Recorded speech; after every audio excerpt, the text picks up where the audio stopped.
right, you're going to laugh. All ready to go. All right. Let me collect it. All right, okay. You ready for it? Ready. All right, now. Go. Well, sir, this plane is flying along. Yeah. And this MiG comes down on them from 5 o'clock high. Yeah. Blast off the whole tail assembly, you know. So now, the plane is a-smoking and a-burning and pancaking down. And they don't have a prayer of pulling it out. And then, suddenly, this little old corporal waste gunner, he comes rushing into the pilot's compartment, screaming, "We've had it! We've had it!" And this chicken captain, he turns to him, you know, angry-like, and says, "We've had it, sir."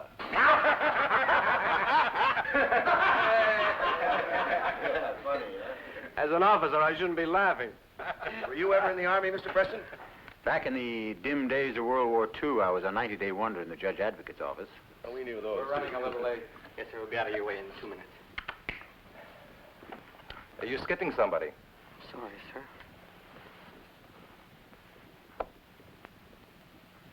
I wonder if we could get started, men. Oh, come on. It's the shank of the evening. Hey. I've been out of the service too long. I've still got reveille every morning. I thought you were on furlough, Colonel. It ends tonight. And I can't think of a better way of winding it up than seeing all you again after, what, 10 years? 11. 11. Well, I don't have reveille, gentlemen, but in deference to an old soldier who's fading away, the sooner we get started, the better. Leave the table. It's no trouble to take it out, sir. Oh, we'll need it. Just take your men and see that we're not disturbed. Yes, sir. All right, gentlemen. Before the meeting opens officially, I'd like to propose a toast. The memory of Jim Blake.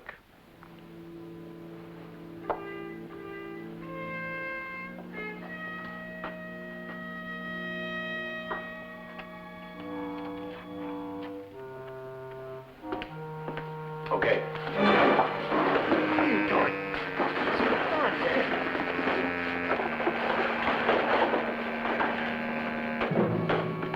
What is this?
All right, men. Let me in on a joke. Now, what is this? I'm invited to dinner with a few old buddies, and suddenly there's a gun on the table. Let's just say that the gun is standing in for Jim Blake. What? Now, wait a minute here, men. I must have missed something here. Jim Blake was murdered in Korea. That's right. What has that got to do with any of this? That's what this trial's for, to find out. Nobody said anything to me about this being a trial. Would you have come if I'd told you? You said you needed legal advice to form a veterans group. No, I would not have come. The colonel is going to need plenty of legal help, Mr. Preston. Well, if you men think I'm going to sit still for this ridiculous pawn game, you're crazy. Take that thing off me.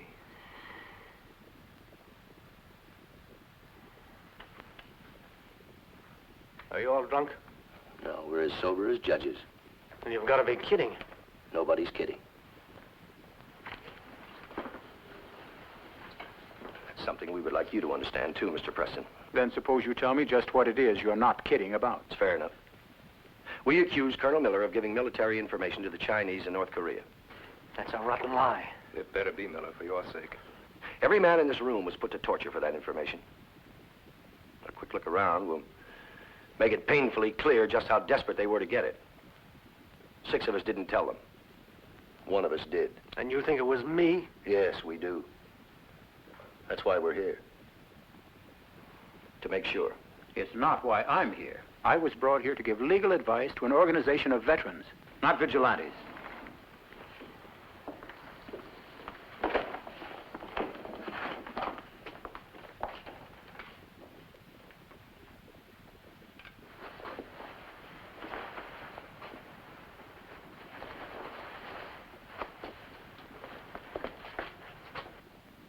You can force me to stay here against my will, but you can't force me to participate in this lunacy.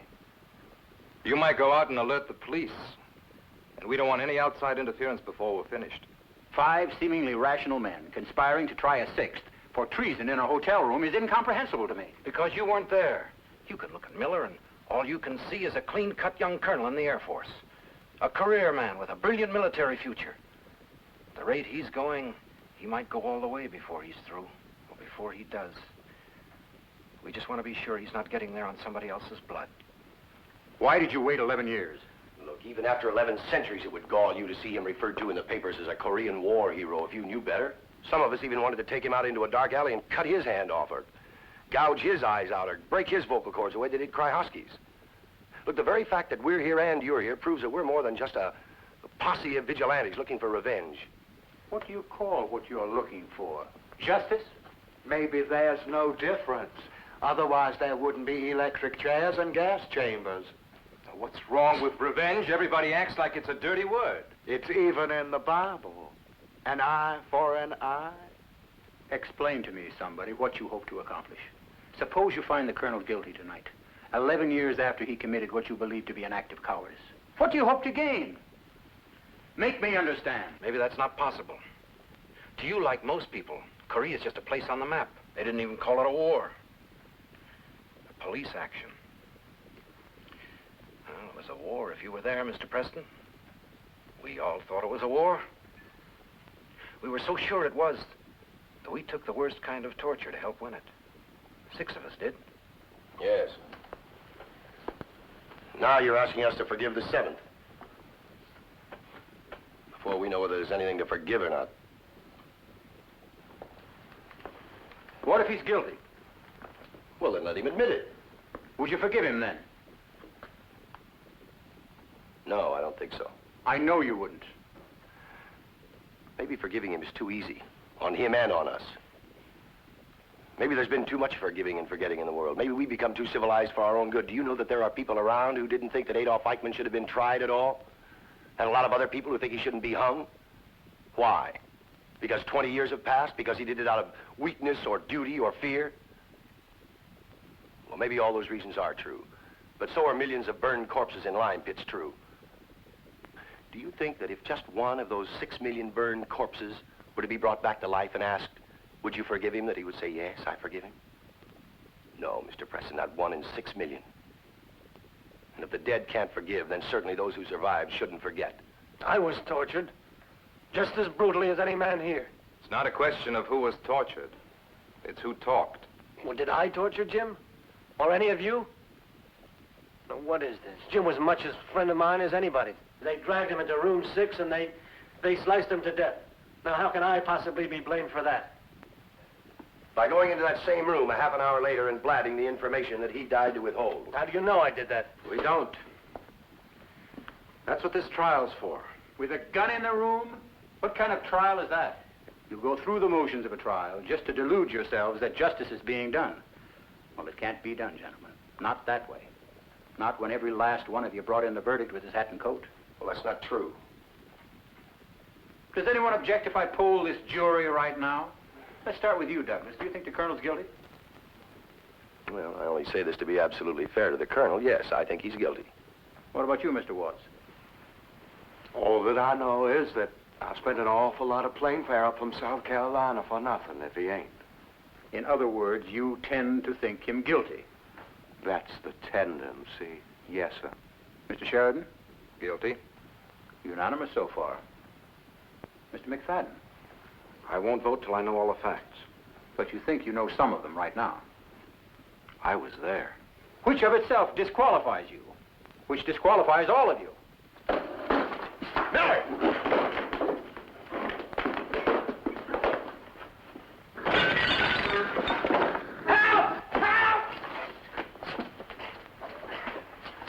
see if anyone was hit.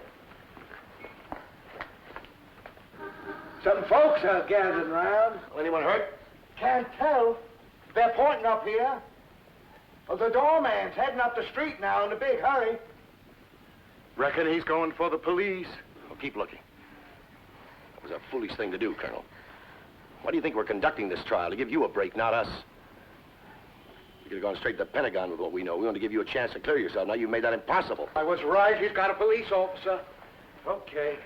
Yell for him to come up. Hold it. We'll settle this among ourselves. You haven't got a chance here, Colonel. I don't have a choice either. There's a cop is looking up here. Act drunk. Maybe he'll go away. Go ahead. Yahoo! Happy New Year! Yahoo! They can get me. They're out to get me. Not with proof, with smears. I've got to defend myself any way I can. You've got to help me. The Pentagon wouldn't. The Pentagon would have to listen. 4 disabled veterans. One lies and the other 3 swear to it. I've seen generals busted for less than this. I guess I didn't make too good a drunk. Cops coming up here anyway. Don't look so worried, Colonel. You've got nothing to lose except your eagles. Or at worst, the whole uniform. Please, Mr. Preston. The minute I say a word in your defense, we acknowledge their right to try you. I'm not afraid of the truth. And you do this of your own free will? Yes. All right, they'll be up here in a few seconds. Krajowski, get the door. Come on, fellas. Let's get some glasses, make a party out of this. Come on. Everybody's drunk. Sing a song. Let's go. Floats through the air with the greatest of ease. Come on, sing. Young man on the flying trapeze. His actions were graceful. The girls he does please. But my love, come on, sing. He floats through the air with the greatest of ease. Daring young man baby. On the flying trapeze. His movements were graceful. The girls he does please. And my love. I can open it with my pass key. Wait a minute. Hold it, fellas. Hold it. Somebody at the door. Oh, that's the long arm of the law, fellas. Party's getting a little rough, isn't it? Well, you see, it's not exactly a party. It's a reunion. First time we've been together since Korea.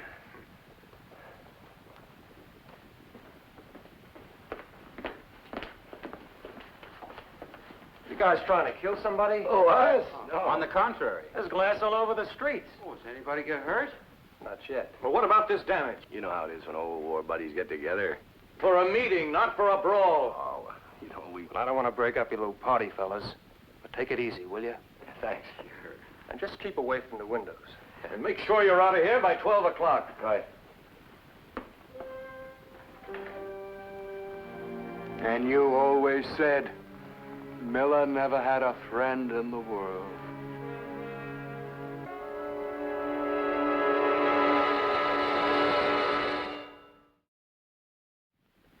"11 years ago, we were all members of the same bomber crew, Mr. Preston. I was the pilot, rank of captain. Douglas was my co-pilot, rank of first lieutenant. Colonel Miller was our bombardier, a mere second lieutenant in those days. Jim Blake, first lieutenant, was our navigator. Sergeant Krajowski, flight engineer. Sergeant Sheridan, radar. Corporal Watts flew tail gunner.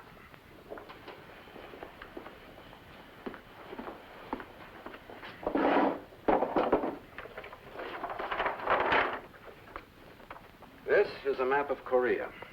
We were based here at Busan. On the morning of June 27, 1951, our aircraft was shot down by anti-aircraft fire behind enemy lines, approximately at this point. It was our 18th mission as a crew. But it was not a regular bombing run.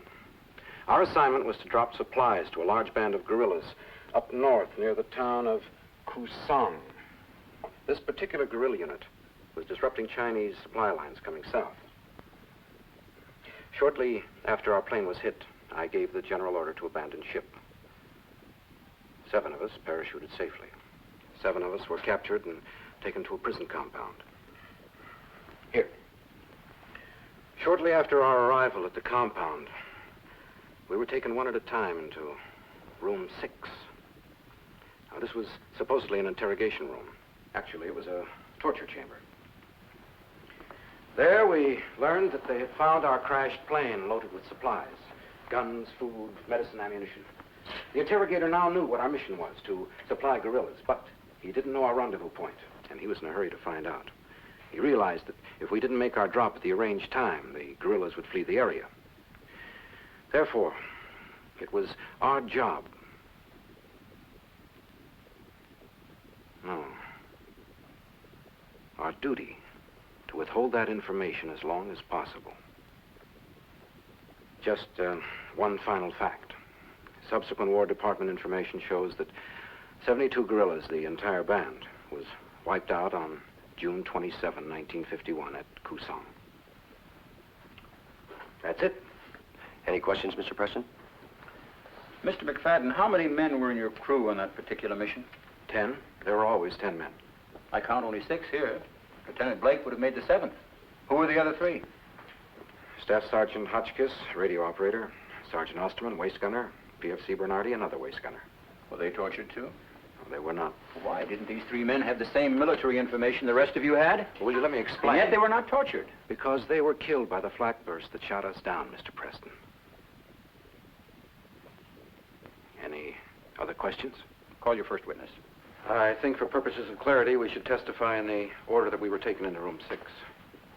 Who was the first man tortured? Jim Blake. I was second. Swear me in, Watts. Do you swear to tell the truth, the whole truth, and nothing but the truth, so help you God? I do. Sure you do. Why not? You can all swear on 10 Bibles and still lie your heads off. Nobody can get hurt by perjuring themselves in this operation. You had better hope not. It's all you've got, and it's better than nothing.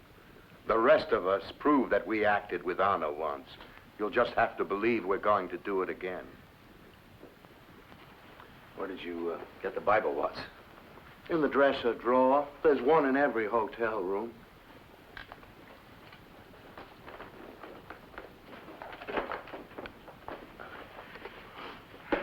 It was about half an hour after we were taken into the compound and put in a common cell that the guards came in looking for the navigator of our crew. They wanted to know where we were headed for, so they grabbed the navigator first. 20 minutes later, they were back without Jim, asking who was the pilot. They took me next. I couldn't see too well at first. It was a dimly lighted room. They sat me down at a desk, and the interrogator asked me where we'd planned to make our drop. I didn't answer. Then he ordered me to turn around and face the back wall. That's when I saw him. Jim. They'd hung him up by his feet. Upside down like a side of beef. Well, I didn't even know it was Jim at first or anything human. The blood was still oozing all over his face and through his hair and dripping onto the dirt floor. I tried to turn my face away, but they wouldn't let me do that. They made me keep looking at it while they kept asking where. Where?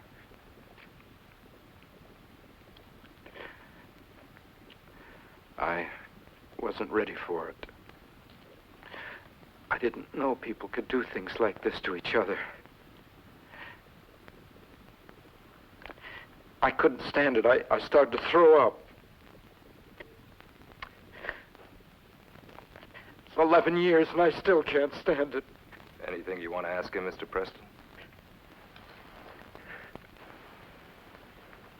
How long were you in that room? I don't know. Were you tortured? I passed out. I guess that's as close as I could come to dying because that's what I wanted to do. So you faded. Yes? Which is a state of shock, is it not? I guess you'd call it that. You know, of course, that people do things in a state of shock they can't remember. Yes? Or don't want to remember. In psychiatric terms, it's something so horrible they have to block it out. I haven't been able to block out the way Jim looked. I'm not talking about Jim now. I'm talking about you. It's possible you did something in that room you can't face remembering. Like what? Like telling the interrogator what he wanted to know. Me? Why not you? You're obviously not immune to pain. You fainted at the mere prospect of it. I fainted when I saw they'd mutilated my friend. You're not sure what you did after passing out. You're not even sure you did pass out. Isn't that what you're afraid of? Not for 1 minute. You may call your next witness.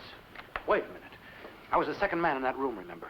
If I'd have given them the information they wanted, why did they torture 5 men after me?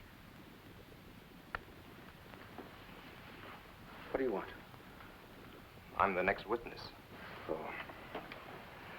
Come on, Watts, swear me in. Do you swear to tell the truth, the whole truth, and nothing but the truth, so help you God? Yes.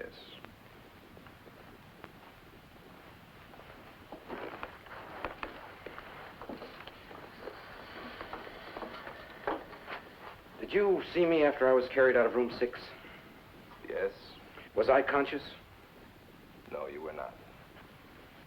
Were you the next man tortured? I was. Will you tell us what happened to you in there? Well, the first thing I remember was the smell. It was some kind of strong disinfectant. I guess that's what they used to wipe up Jim Blake's blood. Of course, I didn't know that at the time. Did you see Jim Blake's corpse hanging from the wall? No. No, they must have taken it out after they saw what the sight of it did to you. After all, they wanted us to talk, not pass out.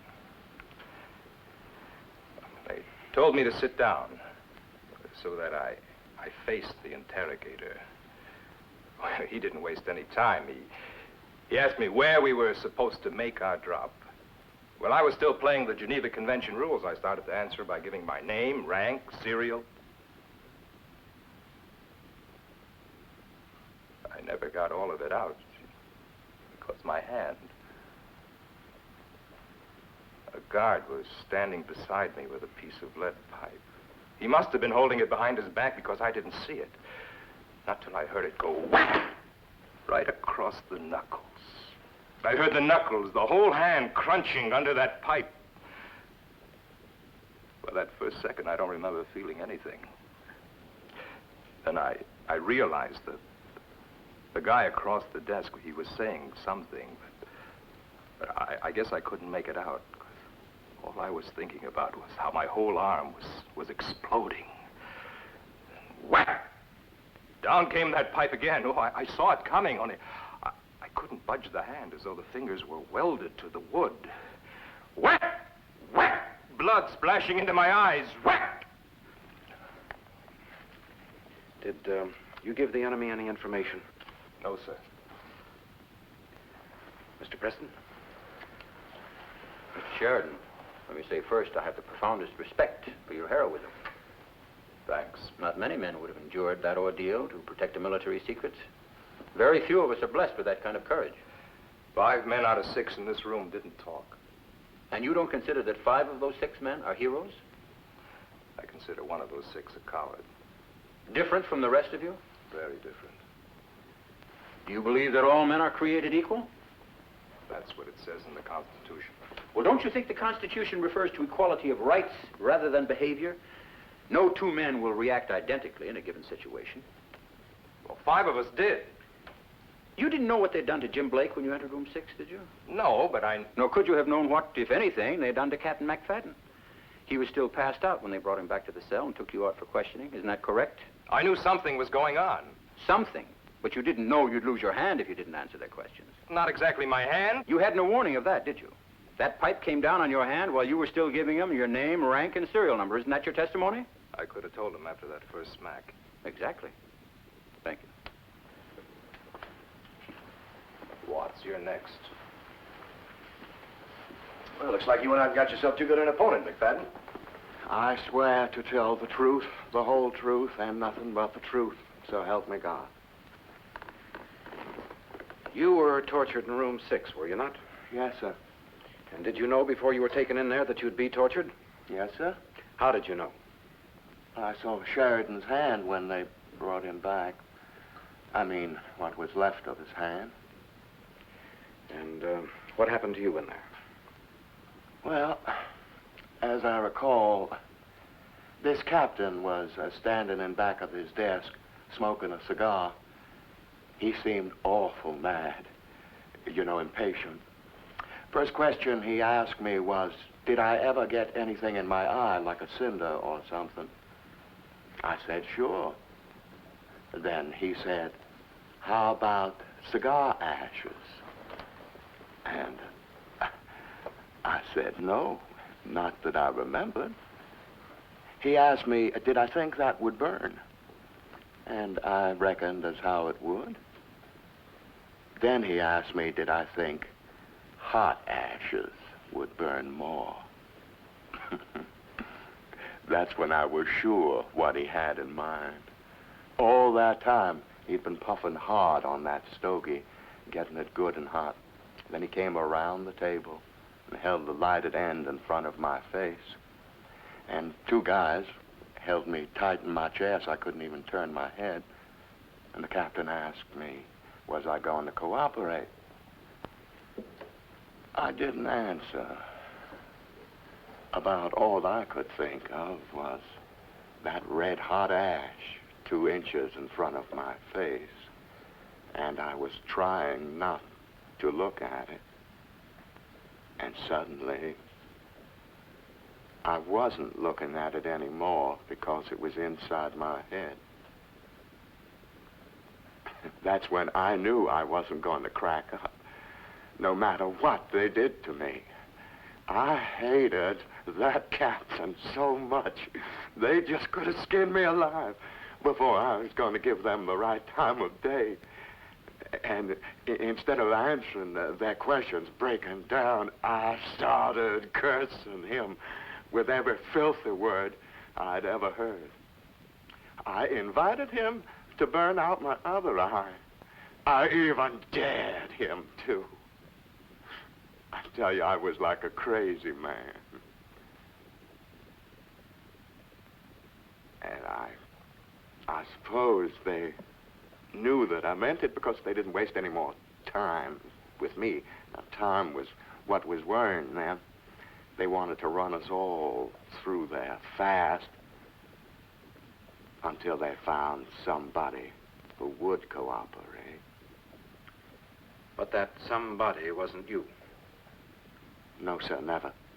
You're a witness, Mr. Preston? Mr. Watts, do you think you're a hero? No, I'm just a stubborn old mule. Were you decorated after your service in Korea? They gave me the Purple Heart, Nothing more?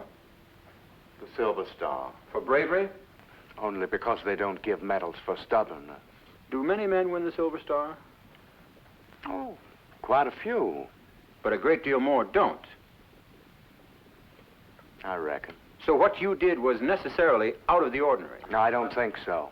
You were the first member of this crew who went into room 6 knowing he was going to be tortured. Well, we... Certainly Lieutenant Blake didn't. Neither did Captain McFadden. He was brought back to the compound whole and in one piece. Sergeant Sheridan, the man who went in ahead of you, was the first one to show the horrible evidence of mutilation. That's right, so? So you made up your mind not to talk even before you went in. We all did. All? That's right. Miller, too. We swore we wouldn't tell them what they wanted to know, no matter what they did to us. And was it decided what would happen to anyone who weakened? We agreed we'd kill him. So it wasn't patriotism alone that kept your lips sealed? No. No, it never is.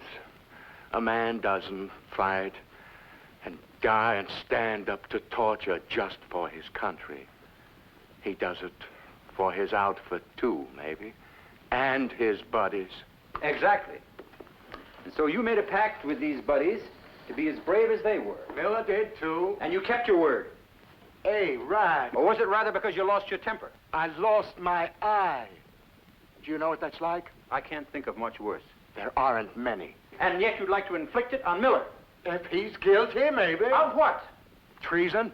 Treason against his country or against his buddies? Maybe both.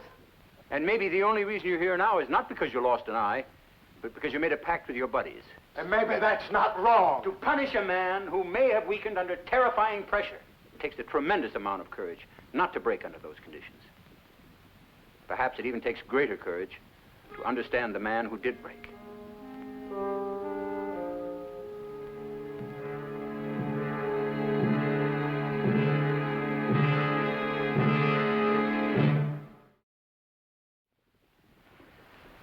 Krowski, you can just nod your head yes and no. Go ahead, Watson.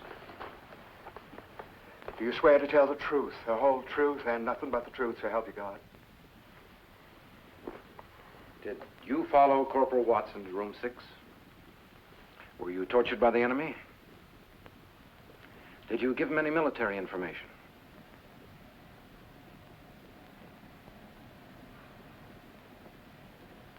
Do you want to question this man? Yes, I do. Well, they busted his larynx. He couldn't have told them anything. That's exactly what I want to find out. If they wanted him to talk, they wouldn't destroy his means of speaking. Go ahead, Mr. Preston. Mr. Krowski, did they start to torture you as soon as you got into room 6? They started out by questioning you?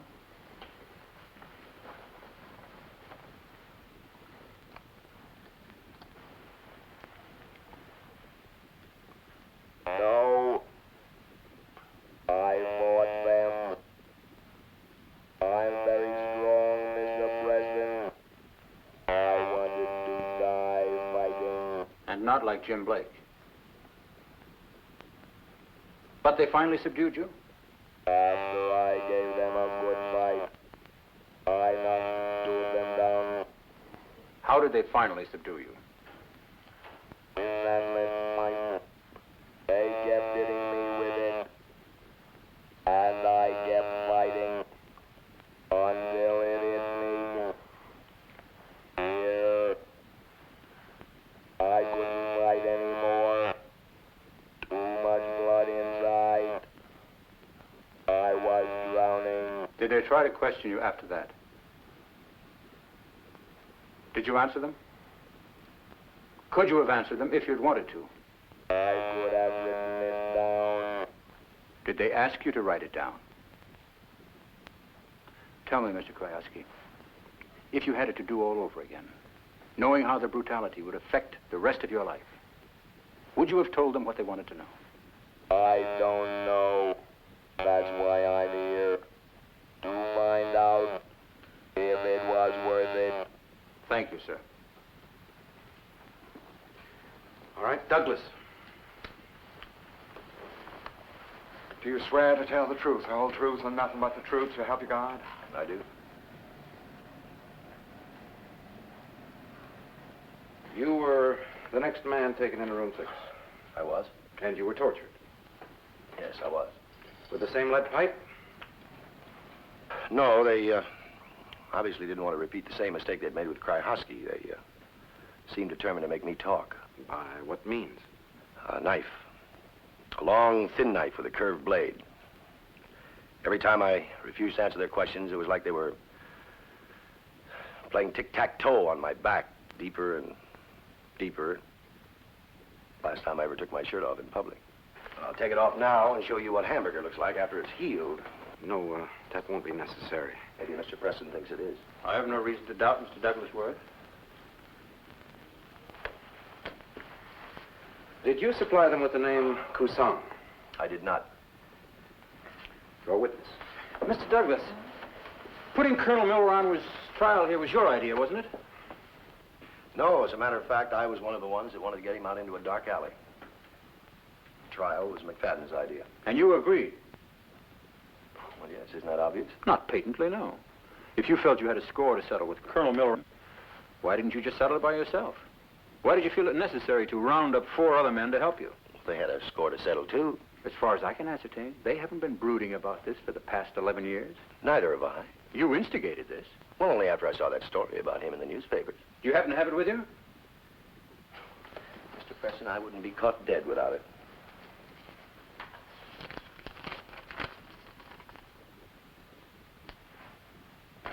I thought he was dead until I saw this article in the paper.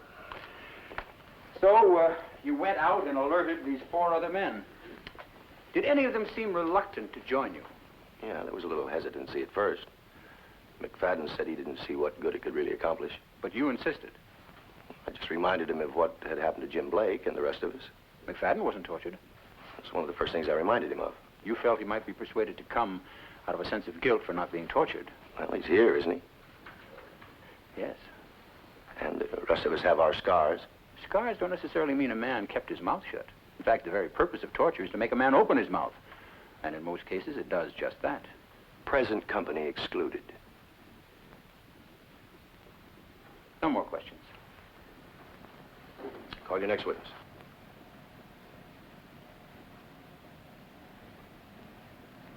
Miller. Oh, just one moment, Mr. McFadden. This is my witness. Yours? Yes. He's the defendant. I'm the defense counsel. Direct testimony is given first. Mr. McFadden can cross-examine afterwards. That's procedure, Douglas. Strict rules of procedure won't be necessary, McFadden. I want to make a statement. You better swear him in, Watts. No, that won't be necessary either. I'm guilty, as charged. Well, what do you know? He admits it. Believe me, it isn't easy. Since room 6, nothing's been easy because I have a memory too, just like you. I can't claim to have suffered as much, but it's been rough. To know that you're the one man in 7 who broke, that's rough. There can't pin enough medals on you to hide that from yourself. You try to forget about it, to block it out, as Mr. Preston says. And after a couple of years, you even managed to delude yourself into believing that nothing happened to those 72 gorillas. You do such a good job that you finally dare to look at the facts in the War Department records. And that's when you know you're a fraud. The words jump off the page that you 72 gorillas lost at Kusang on the morning of June 27, 1951. I did that to them. I was dragged into room 6. And I told them it was Kusang because I couldn't take that knife slashing across my back. They cut me. Twice. And I caved in. If it's any consolation to you, it's torture for me to admit it now, especially to you guys. They say that confession is good for the soul. Well, it better be, because I have to live with myself for a long, long time. Up until tonight, that was difficult. After tonight, it would have been impossible. Maybe tomorrow morning, for the first time in 11 years, I'll be able to look at myself in the mirror without getting sick to my stomach.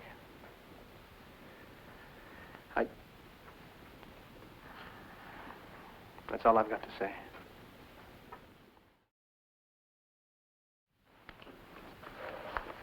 What time was it when you were taken into room 6? No, Mr. McFadden said it was sometime in the morning. Was it late morning? it doesn't matter.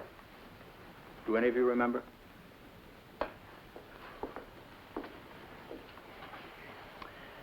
What time was the briefing before the mission? Briefings were usually held at 5:30 in the morning. And how long before takeoff were the briefings usually held? Half an hour. So then, you took off from here at 6 o'clock. Does anyone remember what time the drop was scheduled for? What, after 11 years? How many miles is it from your takeoff point to Kusang? 550. And how much would that be in flying time? Hour and 45 minutes? That's a rough guess. Well, let's be generous. Let's say 2 hours. That would mean the guerrillas were here at 8 o'clock to await your supplies. Now, how long would they wait if the drop wasn't brought off on schedule? A good half hour. Fine. We've now established the guerrillas could not have been there after 8:30 that morning. We're also wasting a lot of time, it seems to Pipe me. down, Douglas. Mr. McFadden says this is the point where you were shot down. Yes, sir.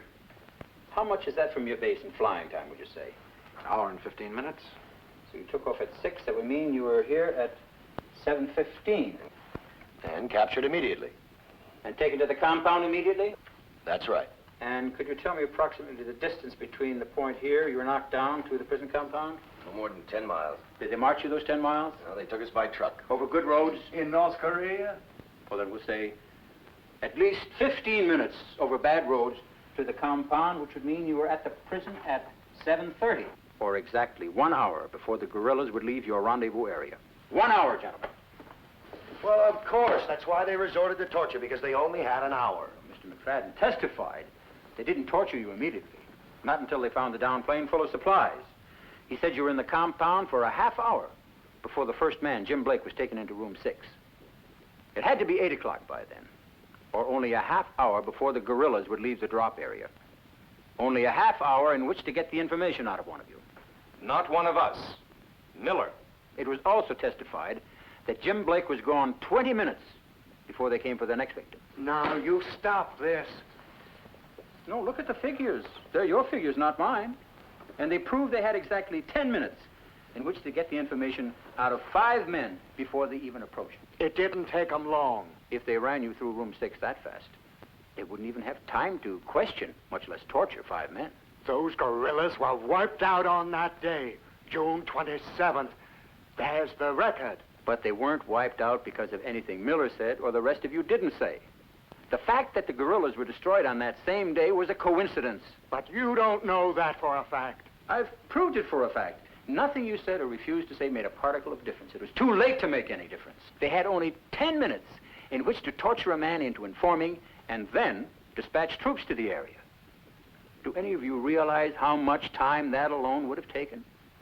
5 of you said you didn't break. 1 says he did. But when did he break? Probably long after the guerrillas were destroyed.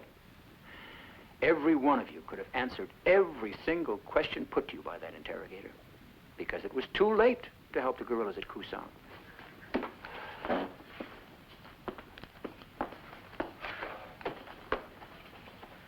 Well, that doesn't change anything. Miller still talked.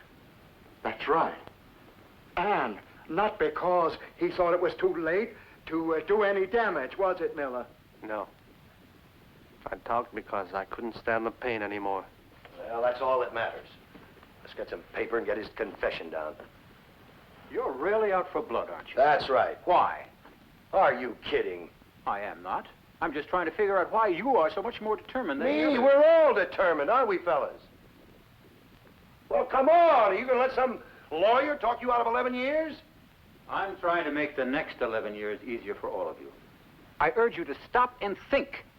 What satisfaction will it be to any of you to know the torture didn't end in Korea, but started all over again here tonight in this room, perhaps to go on for another 11 years?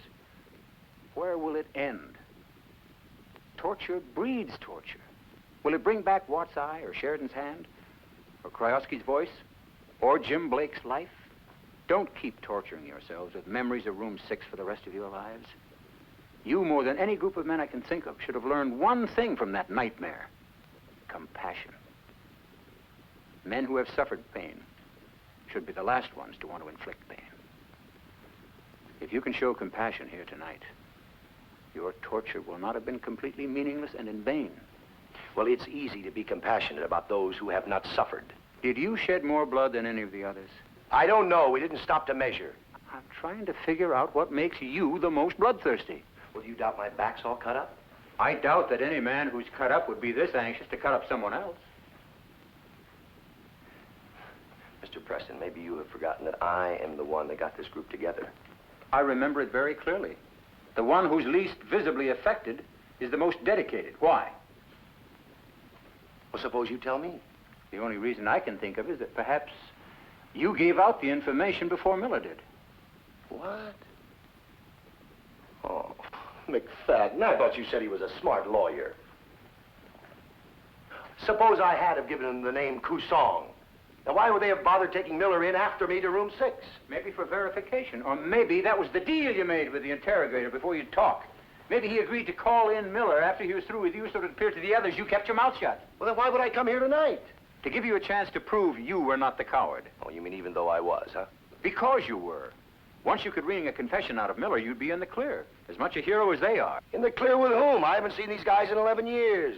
And you never knew whether they blamed you or Miller for talking, isn't that right? Isn't that why you called this meeting? To make sure Miller takes the rap and not you? You know he's off his rocker. Why don't you take your shirt off and prove it? What?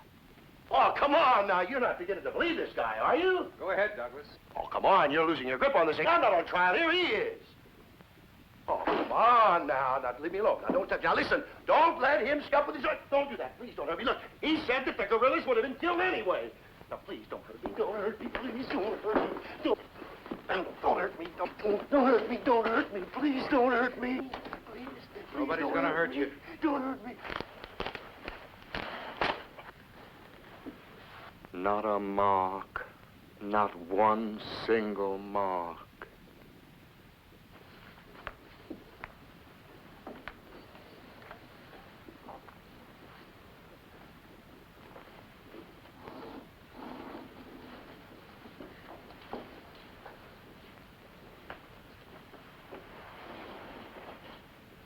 Listen. You guys know what it was like going into that room? Knowing what they were going to do to you? I don't know how you did it. I couldn't make it, that's all. I went into that room hoping I could. I wanted to. God, I hope you can believe that I wanted to. The minute I saw that knife, I can't stand pain of any kind. Sorry.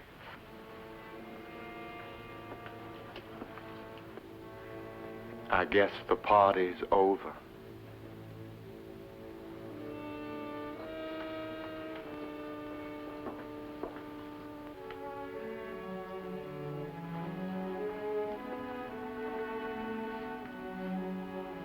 So long.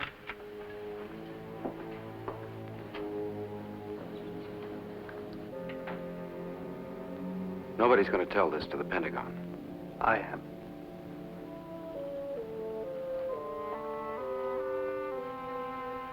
My only regret is I didn't bump into you 10 years ago.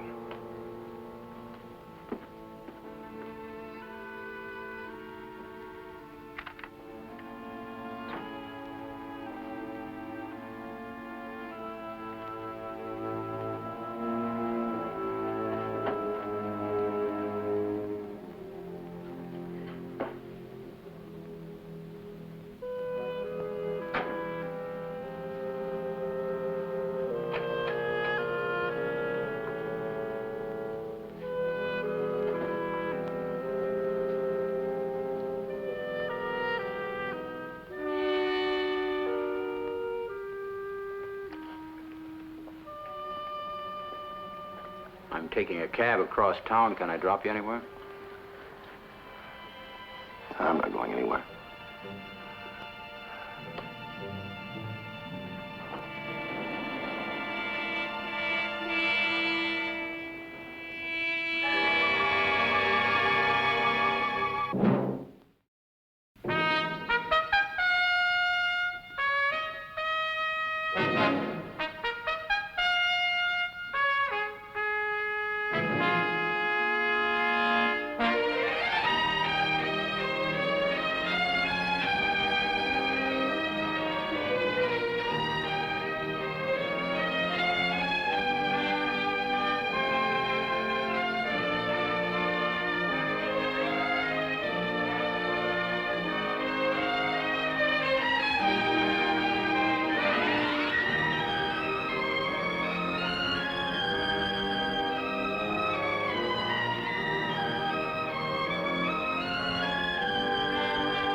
Dr. Montgomery? I'm right here, Elder. How do you feel? Kind of funny. Can you move your feet? No, not anymore. I can't even feel them. You won't feel anything. Close your eyes, Eleanor. Why? There'll be less for you to remember. I'll remember it anyway. I'm sorry, I can't help it. Eleanor, just because a thing isn't wanted, that doesn't make it easy to lose.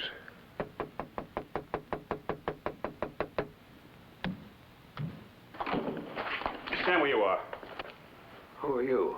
Police. Yes, of course. Are you Ernest Montgomery? Yes. What is it, Doctor? It's nothing, Eleanor. Don't worry. We have a warrant for your arrest, Doctor. Please wait outside. What? I said wait outside. I'll be finished in a few minutes.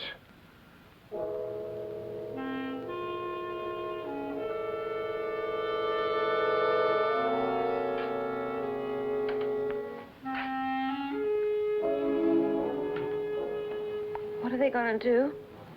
It doesn't concern you, Eleanor. Will you go to jail? Close your eyes, Eleanor. There. Everything's fine. Everything's fine.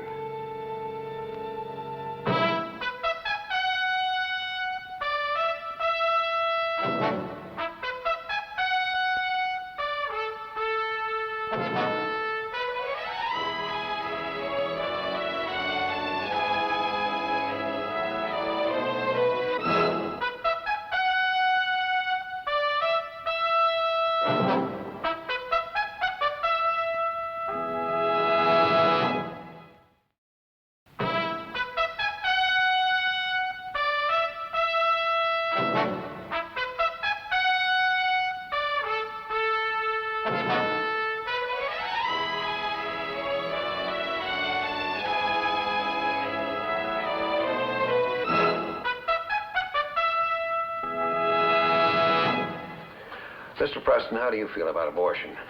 Right now, I'm more interested in how you feel. How long have you been performing these operations? Almost 8 years. And how many women have you treated in that time? I'm not really certain. 1,500. 1,500? And you've never been arrested before? No, Then how did you lose your license? I didn't. I'm still licensed to practice medicine in New York. Well, then I'm afraid I don't understand. Why, was it money? No, money doesn't interest me. Would I still be in prison unable to make bail if I had money? Would it require a court-appointed attorney? Then why did you do it? Because I felt that it was right. Isn't that all you have to know? No. I need more. Now, what can I tell a jury?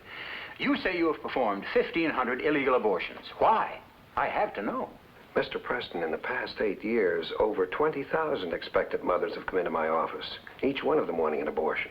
20,000? That's right.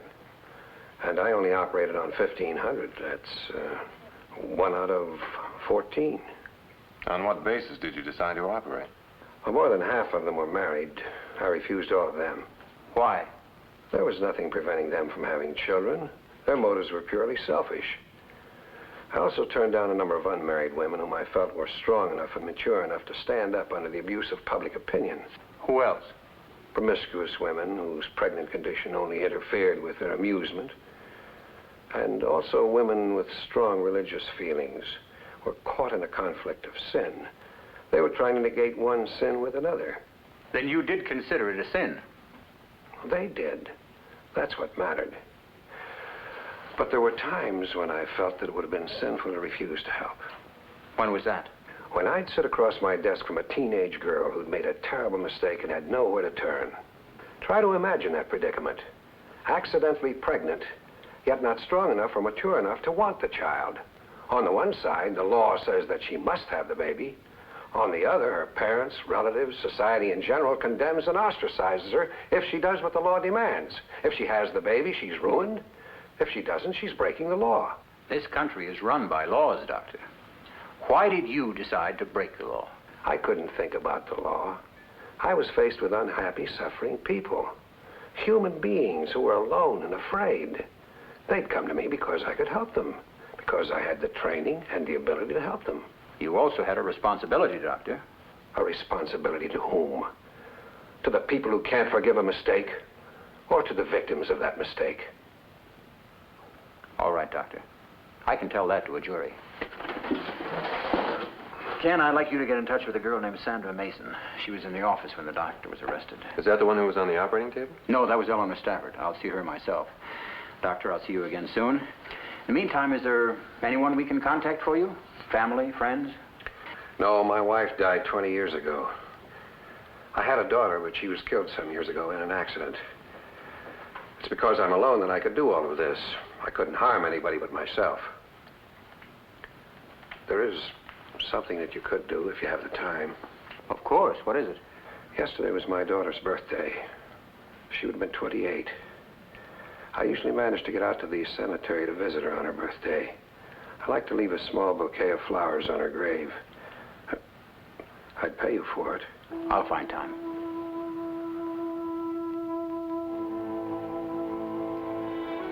Oh, pardon me, thou bleeding piece of earth. Thou bleeding piece of earth.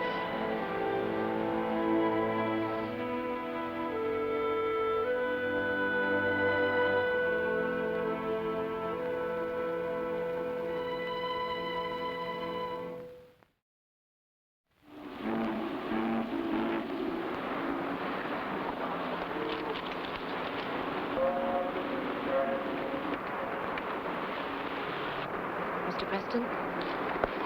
Miss Sandra Mason? Yes. Sit down. I'm sorry you had to wait here. I couldn't ask you to come to our apartment. My parents don't know anything about what's happened. I told them I had to go to the library to return some books. Sandra, how old are you? 18. Now, how did it happen that... Well, how did you get to Dr. Montgomery? Marjorie took me. Marjorie? My older sister. Sandra, how did it happen that you needed Dr. Montgomery? I met this man. He's a very nice man. There's no point in asking me his name because I won't tell you. I don't have to know who it is. I began seeing him. Finally, he told me that he loved me. And I loved him too. I really did. And then... Well, then it happened, that's all. He said that's what happened when two people loved each other. After that? When I found out about... You know, about the baby. I couldn't believe it. I tried to kill myself. I bought some sleeping pills. I took almost the whole bottle. But Marjorie caught me. She made me throw up. I almost died. Right now, I wish I had. It doesn't matter now. What doesn't matter, Sandra? They'll know everything now. They'll know everything. I have to appear in court the day after tomorrow, and they'll know. It'll be just as bad as if I'd never gone to Dr. Montgomery in the first place. It'll be the same thing. Oh, you don't know them. They'll hate me so much, and they'll never, never forget. I can't live like that. I just can't. They'll pray for my soul and wish I was dead at the same time. Listen, Sandra. Maybe I can help. I can't promise you anything, but maybe there's something that I can do.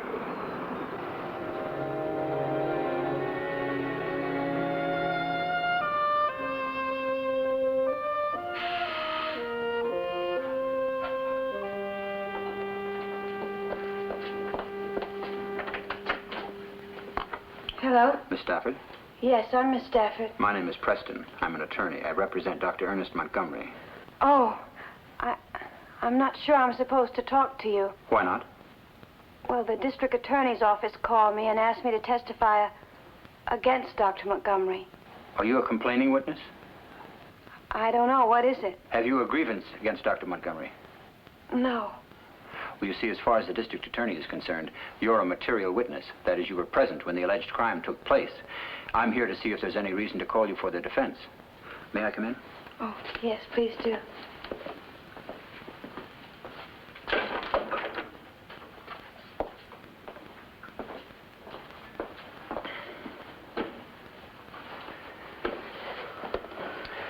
Miss Stafford, you were on the operating table when the police arrested Dr. Montgomery, is that right? Yes. Was the operation successful? Yes. I'm sorry, do these questions embarrass you? No, they don't, honestly. Go on. What did the doctor charge you? $25. Was that the door, Eleanor? Oh, excuse me. Mother, this is Mr. Preston. He's a lawyer. How do you do? Well, we can finish this another time if I'm disturbing. No. Do you represent Dr. Montgomery? Well, yes. Well, if there is anything that we can do, please call on us. We're anxious to help him. Well, the truth is that Mr. Stafford and I took Eleanor to Dr. Montgomery. He helped her when nobody else would. We're very grateful to him. Mrs. Stafford, perhaps you'd better tell me exactly what did happen.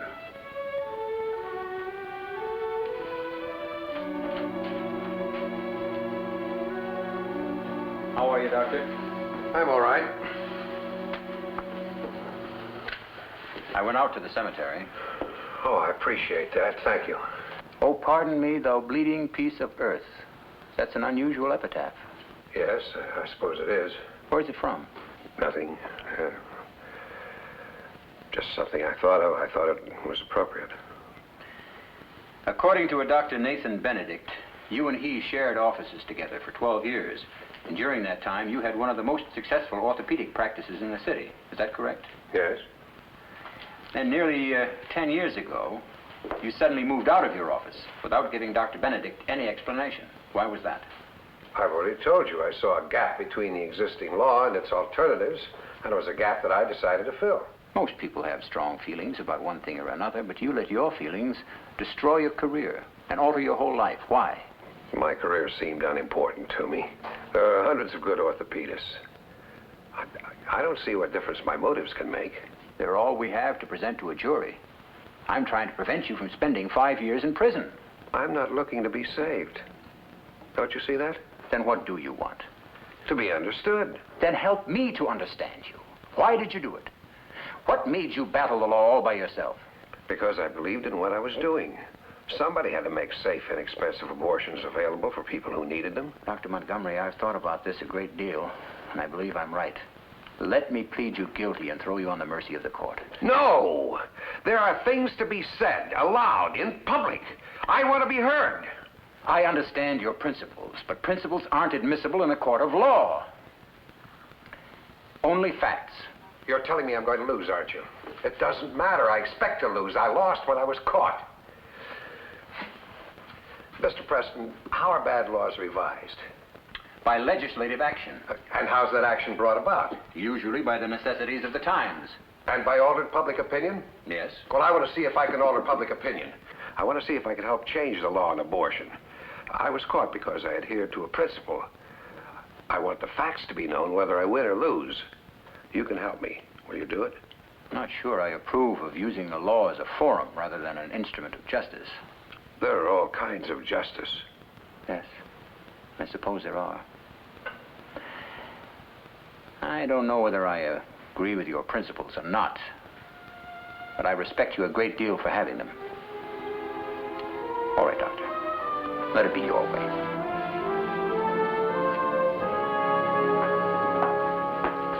Thank you very much. We'll call you when we need you. I'll be waiting. Goodbye, Mr. Preston. Goodbye, Miss Gunther.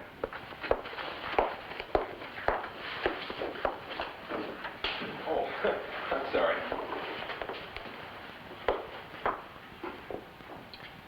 Had enough? Yeah. Who was that? She's a former patient of Dr. Montgomery's. Oh, she wants to testify for him. She's the 5th woman I've seen today. They keep telephoning perfect strangers wanting to help. Volunteering to have their names splashed all over the newspapers. Dr. Montgomery must be a pretty unusual man. Yeah, he must be. How'd you make out with Sandra Mason? Listen, Dad, I want to ask you something. You know, Sandra Mason's only 18 years old, and her folks don't know about this yet. And I was thinking maybe if you could talk to the district attorney, he might agree not to call her as a witness. Why should I do that? Oh, you should have seen her, Dad. She was... Well, if her folks find out about it... I can't be concerned with that. I have a case to try. She tried to kill herself so that her folks wouldn't know. Besides, the DA doesn't need her anyway. He's got enough evidence without her. You could talk to him. You know better than that, Ken. He won't let her off the hook. She was in the room when the police came in. Well, you could try. It won't do any good. Well, I promised to help her if I could. Well, you shouldn't have. Why not? First, because you can't deliver. And second, because we need her cross-examination. It'll help our client. I'm sorry, Ken. Well, what am I going to say to her? Well, you could tell her Dr. Montgomery risked a great deal to help her when she needed him. Now it's her turn.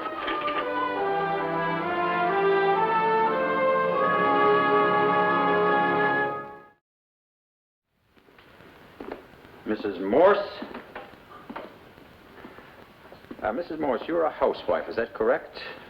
That's right. Have you ever served on a jury before? No, this is my first time.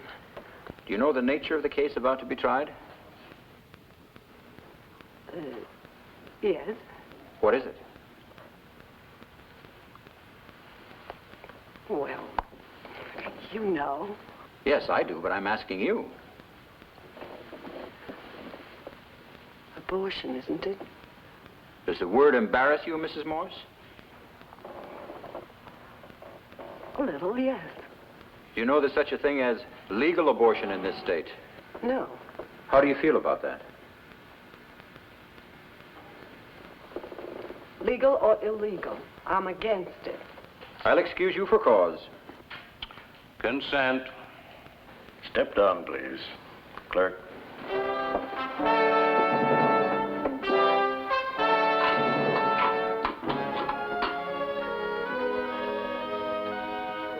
Mr. Stephen B. Patterson, seat number 1. Mr. Patterson, do you have any feelings about doctors one way or another? I don't think so. If you don't mind my asking, what happened to your eye? I lost it in an automobile accident. Did a doctor try and save it for you? Yes, sir. But he was unsuccessful? Yes. Do you hold it against him? No, I'm grateful to him. I'm lucky to be alive. Then would you treat a doctor differently from anyone else? No, why should I? Thank you, Mr. Patterson. Mrs. O'Rourke, how do you feel about abortion? It's a sin, a mortal sin. And are mortal sins tried in a court of law? No. By whom, then? By God. By God only? Yes, sir. Then you are here to consider man's laws and not God's. Yes. Thank you. Oh, no. This juror is acceptable to the defense. At approximately 3:30 on the afternoon of August 4th, we received an anonymous call telling us to investigate the ground floor premises at 637 West 71st Street for possible illegal medical practices. What did you do then? Well, we proceeded to that address and entered the premises. What did you see upon entering?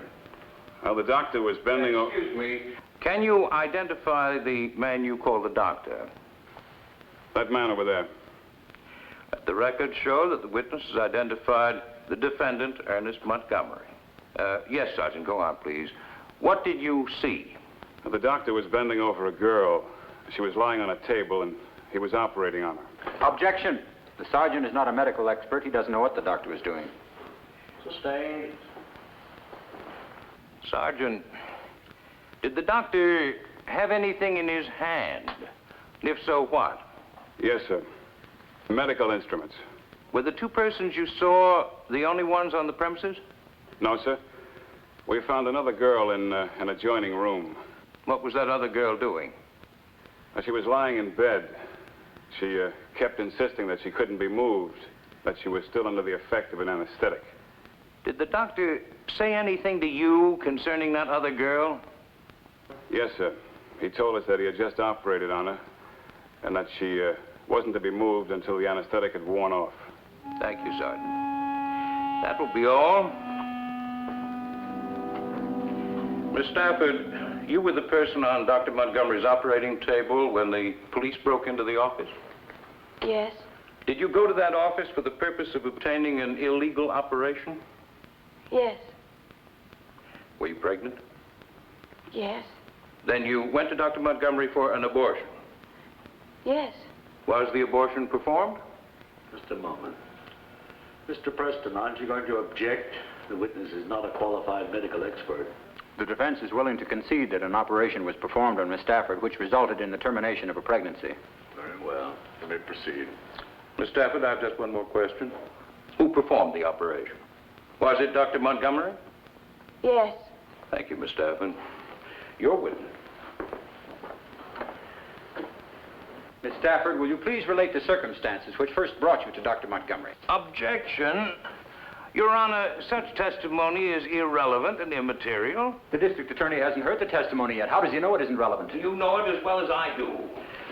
Gentlemen, will you approach the bench? What's the matter with you two? You're as nervous as a couple of brides. He knows the justification isn't admissible. My client has something to say. Now, what does he have to do? Take out a full-page ad? Larry, what do you want me to do? Allow a philosophical bull session? Why not?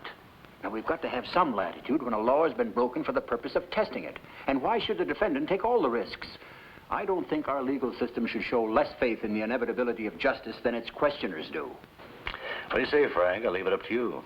Well, by objecting, the state's exercised its right.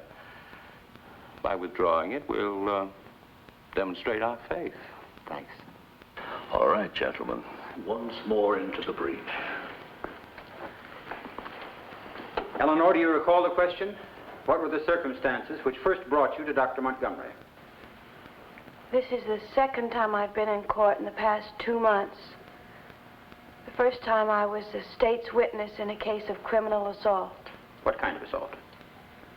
Rape. Were you the victim? Yes. Was the man found guilty of rape? Yes, he was. What were the consequences of this act? I became pregnant. Did you try and obtain a legal abortion? Yes, I did. Could you tell the court and jury the reasons for this? Well, I didn't want a child whose existence would remind me of ugliness and fear, and I didn't want a child whose father I didn't choose. Are you married? No, I'm not. And were you able to obtain a legal abortion? No. How did you try? Dr. Montgomery tried for me. He sent me to 3 different psychiatrists, but they all said I was emotionally strong enough to go through with the pregnancy. Did you feel you were? I don't know. Maybe I was, but how could they expect me to have a baby I couldn't love?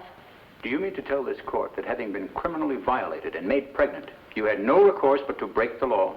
None whatsoever. Did your parents know about this? Yes, they took me to Dr. Montgomery. How many visits did you make to Dr. Montgomery? 5 altogether. The first 4 were for consultation, and the 5th for the operation. What was accomplished by the consultations?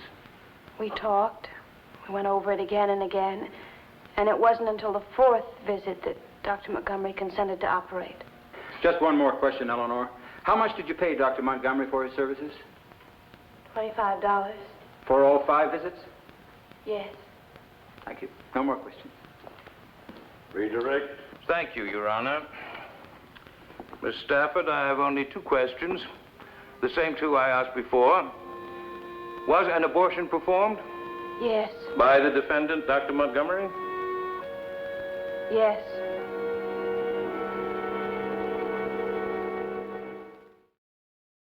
Because of the age of the next witness, the court will be cleared of all spectators with the exception of newspaper reporters. It is against this court's principles to exclude the free and public press from proceedings of any kind. But let me remind you, gentlemen, that an atmosphere of close cooperation has always existed between us. I would hope that it continues in the future. I would not like you to use the witness's name in your newspapers, but I must leave that decision entirely up to you, gentlemen. Bailiff, will you clear the court, please? Miss Mason, I have just 2 questions. Was an abortion performed on you? Yes. By the defendant, Dr. Montgomery? Yes. Thank you. Your witness.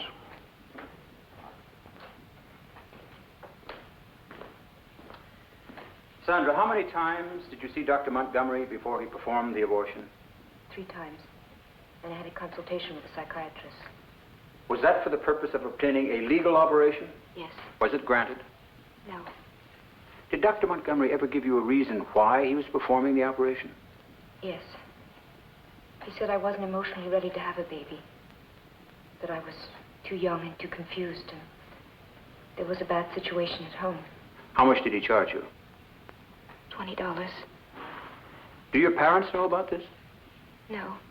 Sandra, what would have happened if Dr. Montgomery had refused to perform the operation? I would have killed myself.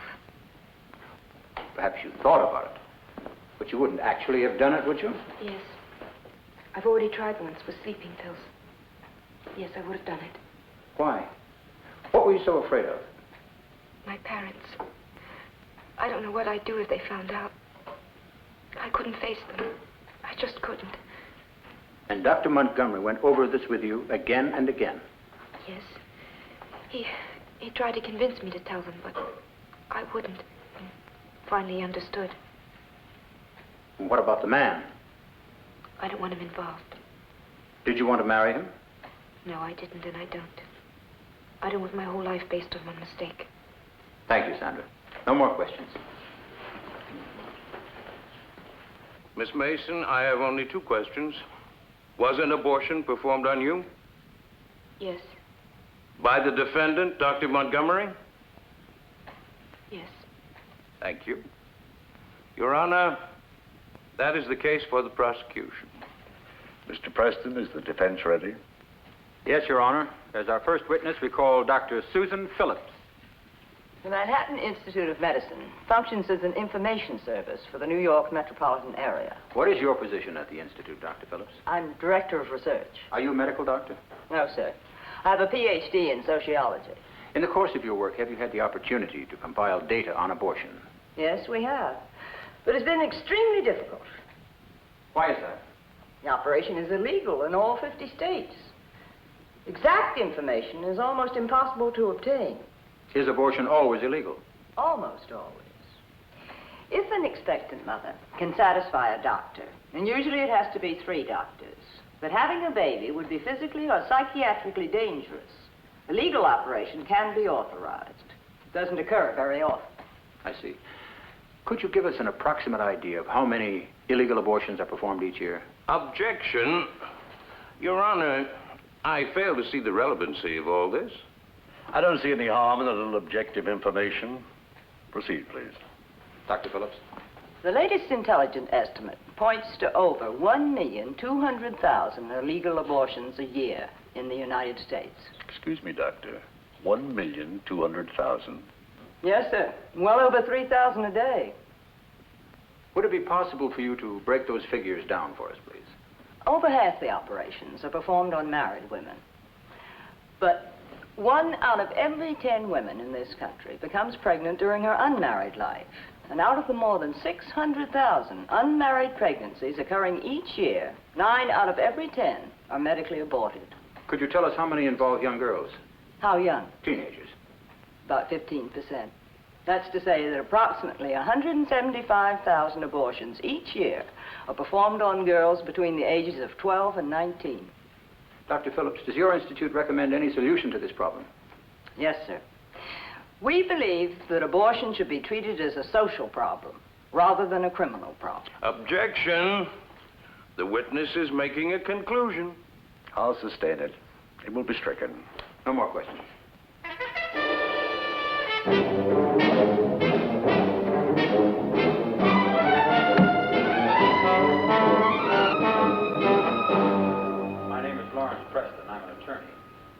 Is anything wrong? Have I done anything? No, you haven't, Mr. Mason. May I come in?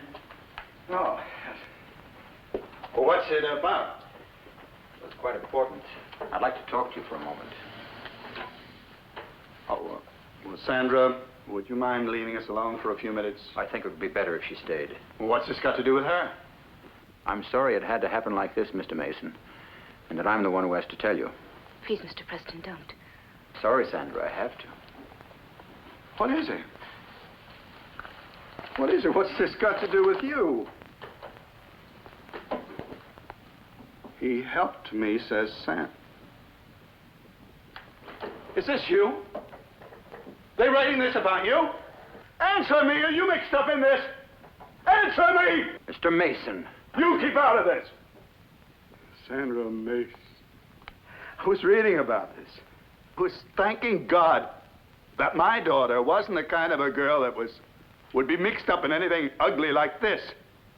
Please, Daddy, don't. I was even feeling sorry for the parents of the girls who were involved. Please, please. Please! 18 years old. You have to have an illegitimate child taken away from you by some filthy doctor. Mr. Mason! You get out of my house. If you don't calm down, I'll leave now and I'll take Sandra with me. I'm her father. Then behave as though you are.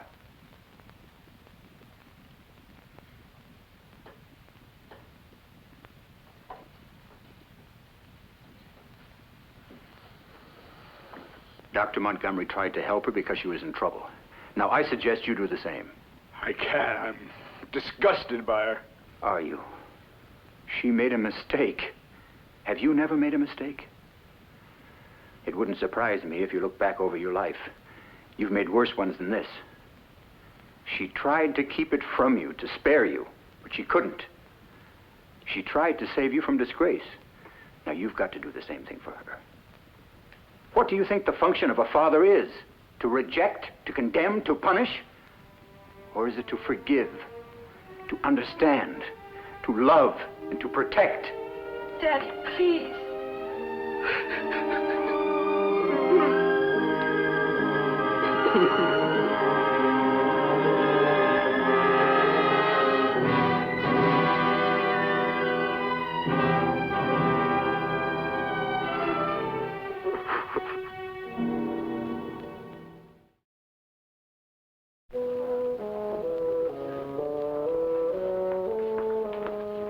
And I'll be in a minute, okay?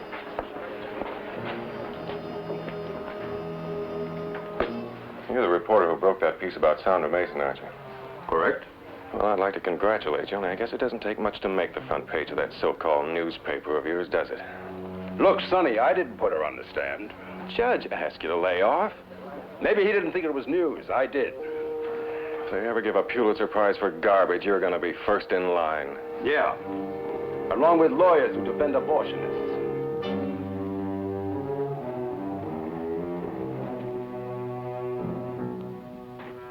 Audrey Gunther.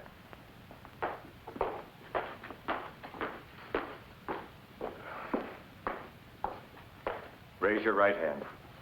Do you swear to tell the truth, the whole truth, and nothing but the truth, so help you God? Yes. State your name. Audrey Louise Gunther. Gunther. That's right. Be seated. Just a moment, Counselor. I have a few words to address to the press. Yesterday, I permitted you gentlemen to remain in a closed court, as has been my custom for as long as I've served on this bench. One of you chose to ignore that trust, and in so doing, placed the reputation of a minor in serious jeopardy. The press may have a responsibility to its readers, but it has an equal one toward those they read about. From now on, when this court is cleared, you will be included. I'm sorry, Mr. Preston. Please proceed. Miss Gunther, what is your occupation? I'm a fashion model. A successful one? Fairly so. Did you have occasion to visit the defendant, Dr. Montgomery, and ask for his assistance? Yes, You were pregnant? that's right. I wanted to get married, but unfortunately the gentleman already had one wife. So I decided to go to Dr. Montgomery for help. Did you receive his help? Yes, I did. Now, it's true, isn't it, Miss Gunther, that Dr. Montgomery attempted to dissuade you from having the operation? That's right. But you were determined to have an abortion. Yes, When was that, Miss Gunther? 4 years ago. Just a moment. Your Honor, may we approach the bench? Mr. Preston?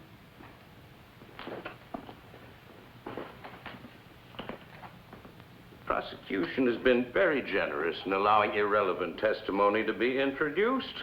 But now, our patience. and our faith are rapidly becoming exhausted.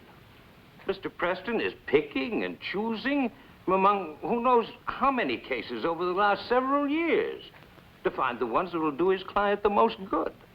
Does all that eloquence add up to an objection, Mr. Prosecutor? Yes, sir. Very well. The objection is sustained. No further questions.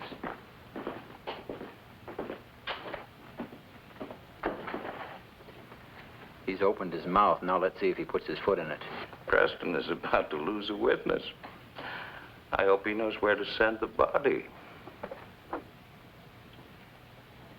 I've seen your picture in all the magazines, Miss Gunther. You must make a good deal of money. Approximately how much?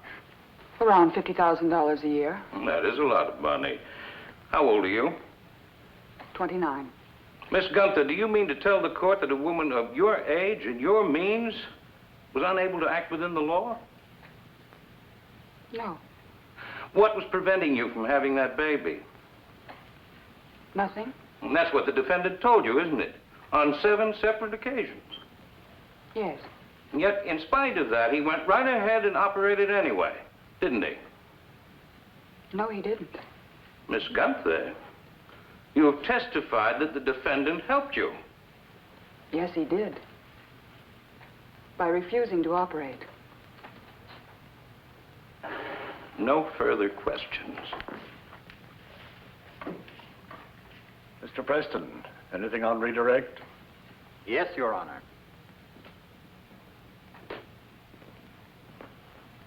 Miss Gunther, will you tell the court exactly how Dr. Montgomery helped you? Objection. Mr. Preston's question bears on testimony elicited by you during the cross-examination, Mr. Larkin. I must allow him to continue. Miss Gunther?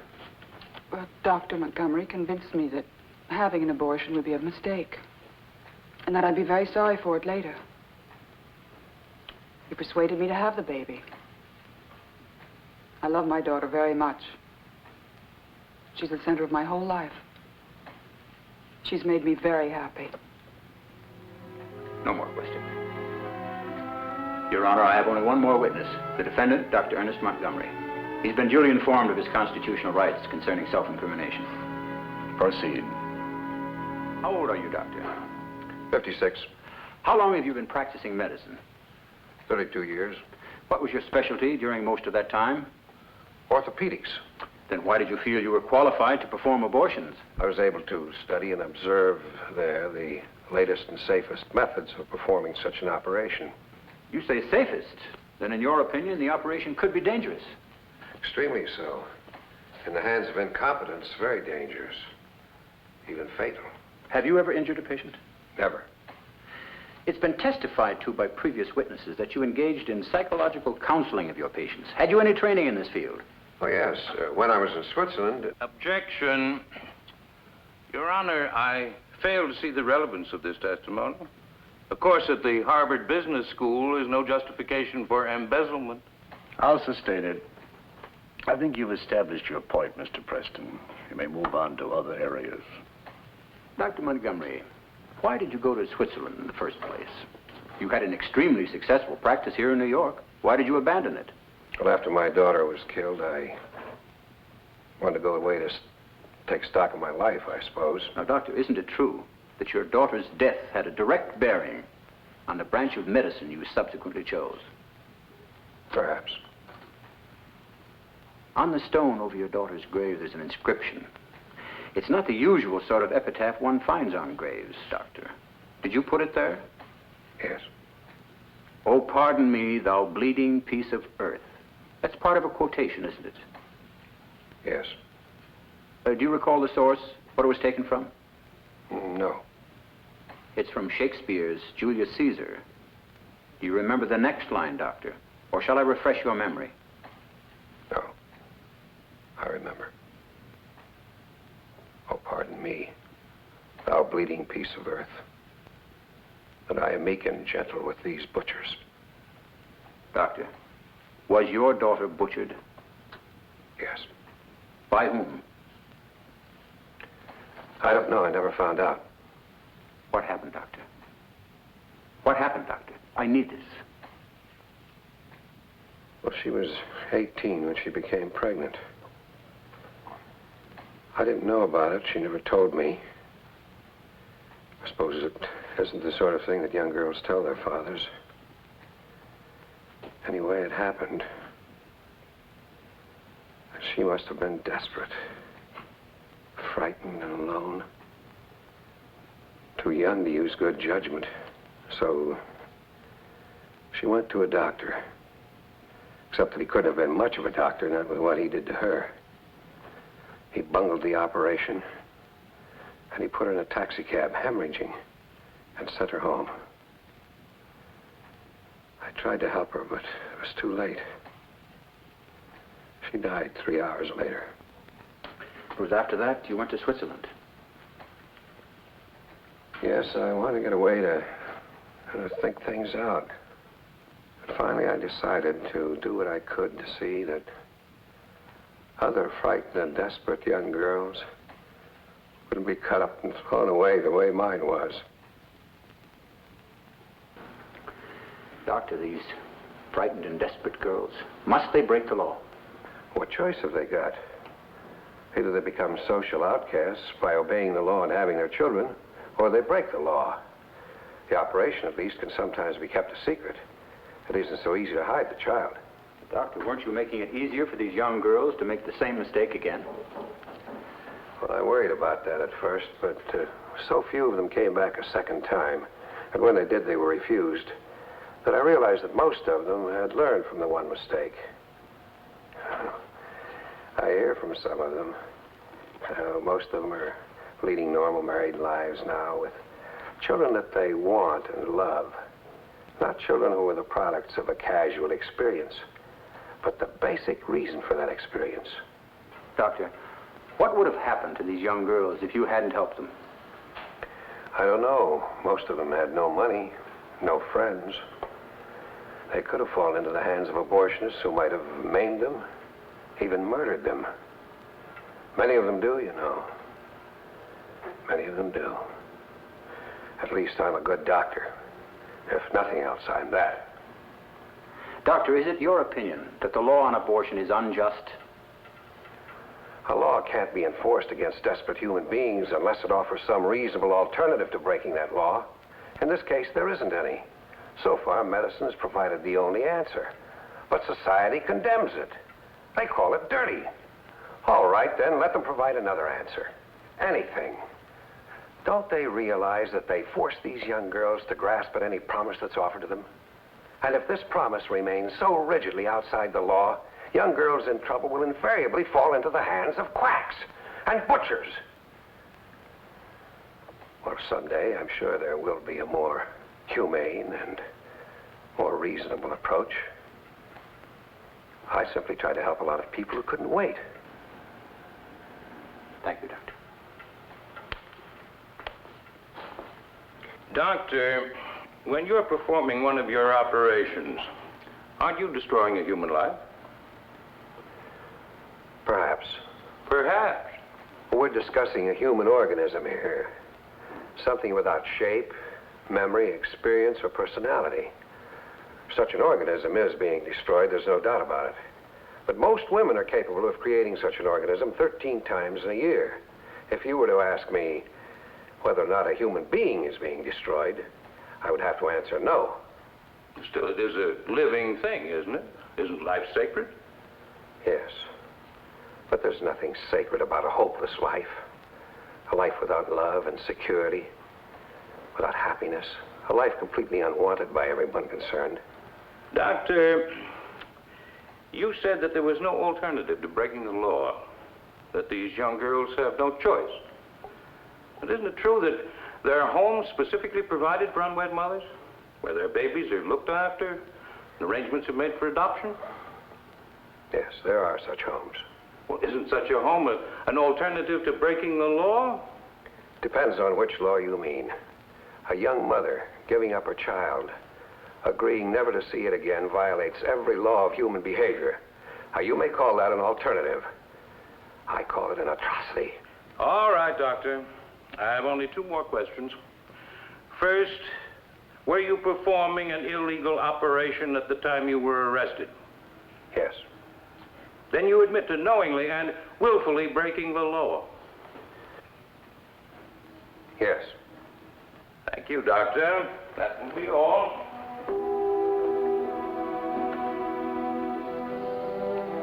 Your Honor, the defense rests.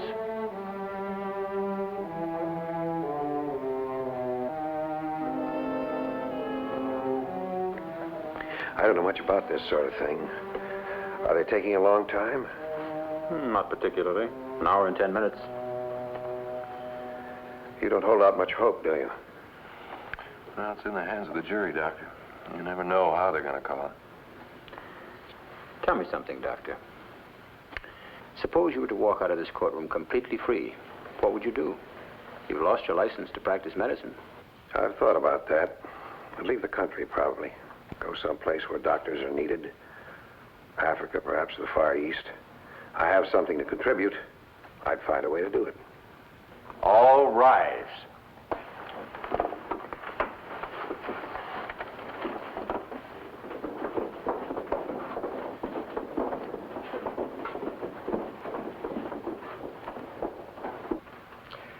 Would you take the verdict, please? Mr. Foreman, will you rise and face the defendant? Will the defendant rise and face the jury? Mr. Foreman, have you reached a verdict? We have. How do you find? We find the defendant guilty as charged. But, Your Honor, we'd like to add that we are unanimous in asking for leniency. Thank you. The jury is discharged with praise for its verdict and the assurance that though it is not binding on the court, the recommendation for leniency will be considered. The defendant is remanded over until sentencing. Court is adjourned.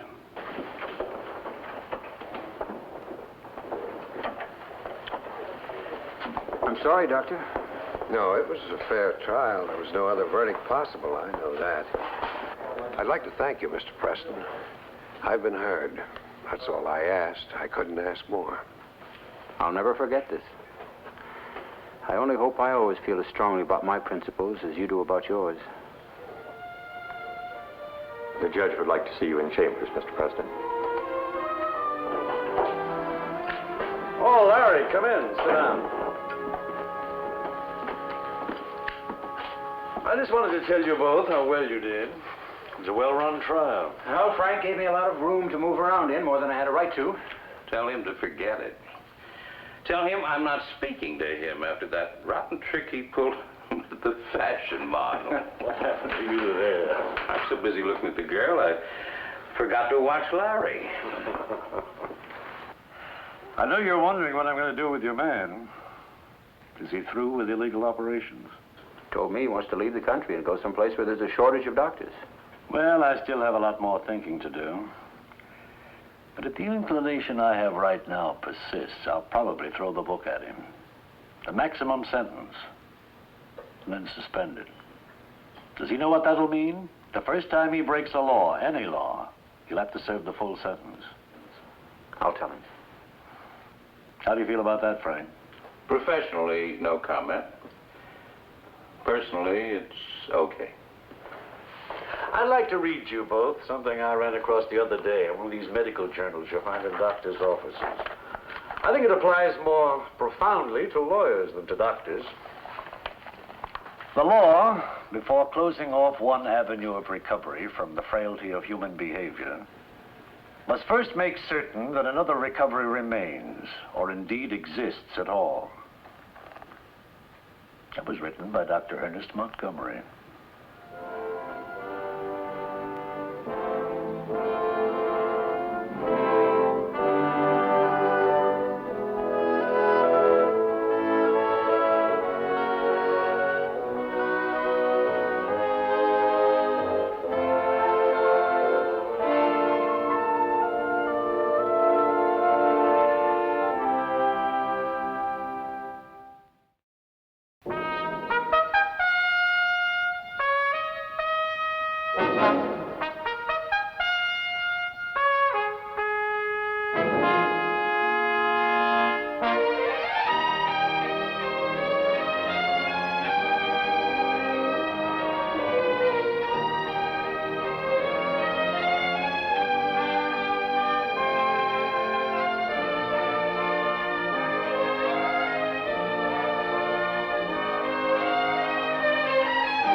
Moffat, please try to drink it.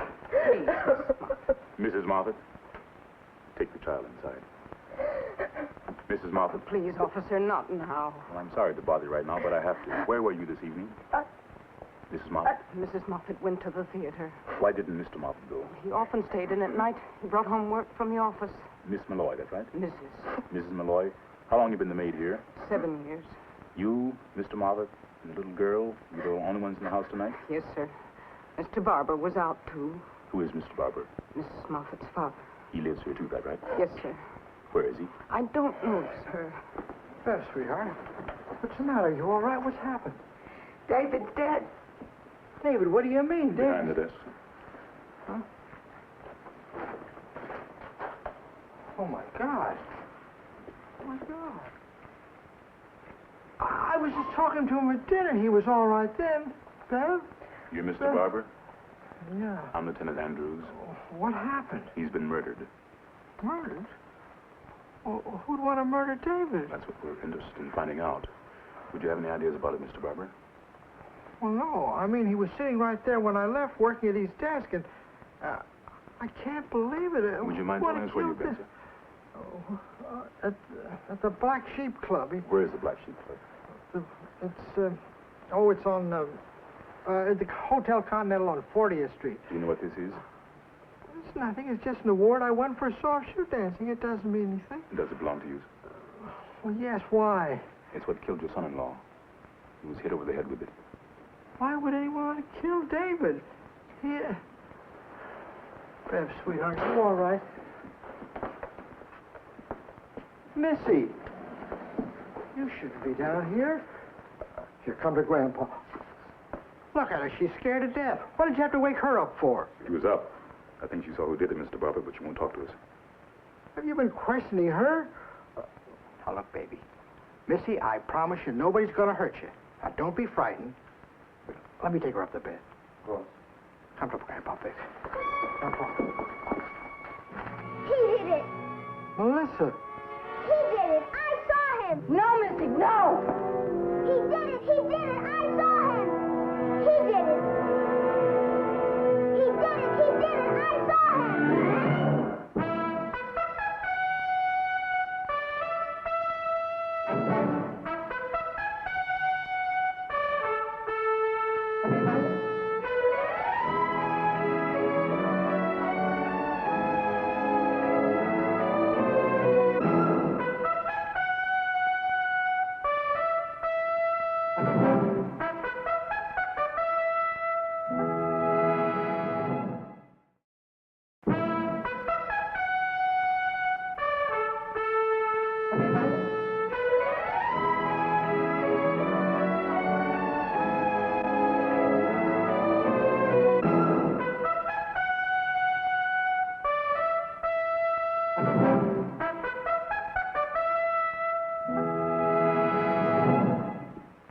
Don't you understand, Mr. Preston? I had a family yesterday.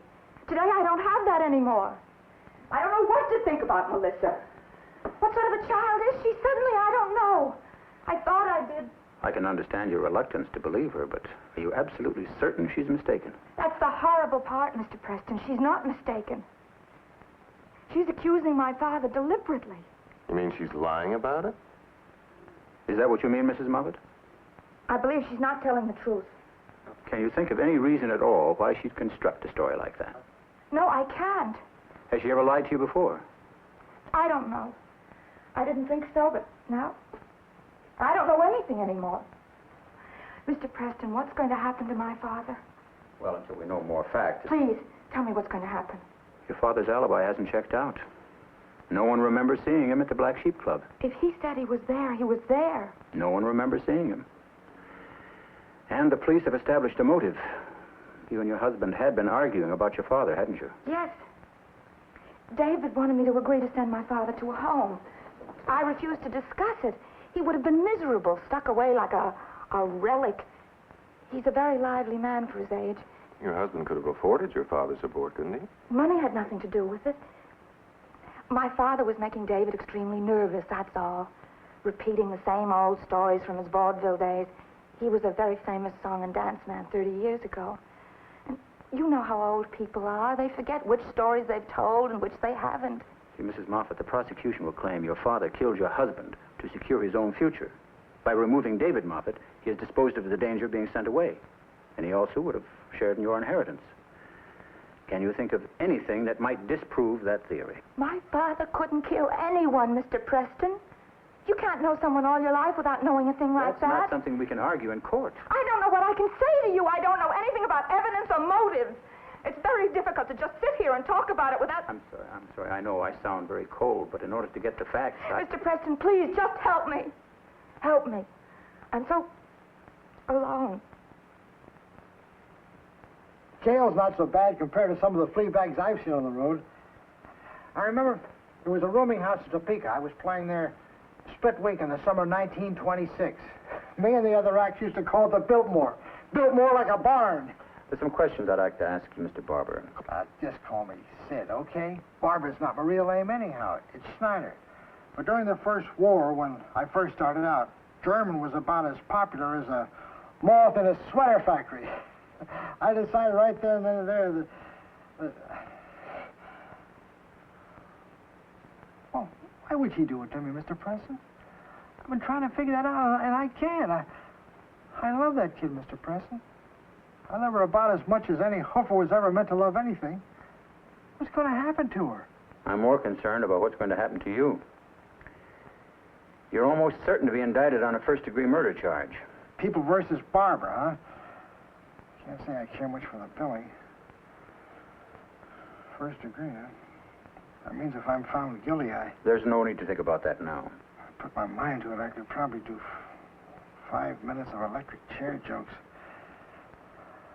I didn't kill David, Mr. Preston. I mean, why are they holding me? I mean, how can they take the word of a 9-year-old child? I don't understand that. Your fingerprints were found on the murder weapon. Well, sure, it belonged to me. They were the only prints on it. I didn't kill David. Said the police checked your alibi. They couldn't find anyone who'd swear he saw you at the Black Sheep Club. I don't understand that. I was there. I'm telling you the truth, Mr. Preston. Mr. Barber, suppose you tell us everything you did that night. Don't leave out a thing. Well, sure. 8 o'clock, I went over to the club. What is the Black Sheep Club exactly? Oh, it's an organization for show people. I go over there once or twice a week and play pinochle or watch television. How long did you stay? Until about 11. About 11? Sid, think carefully. Now, the body was discovered at 10:30. Are you positive that you were there until 11? Sure, I'm positive. Did anyone see you? Harry Kling. He used to be a knife thrower. I know he saw me. Anyone else? Charlie Tree. I played cards with him. Here's Charlie Tree. Anybody else? No. Not many of the guys show up anymore. There aren't very many more of us left. If they were there and saw you, why didn't they tell the police? I don't know.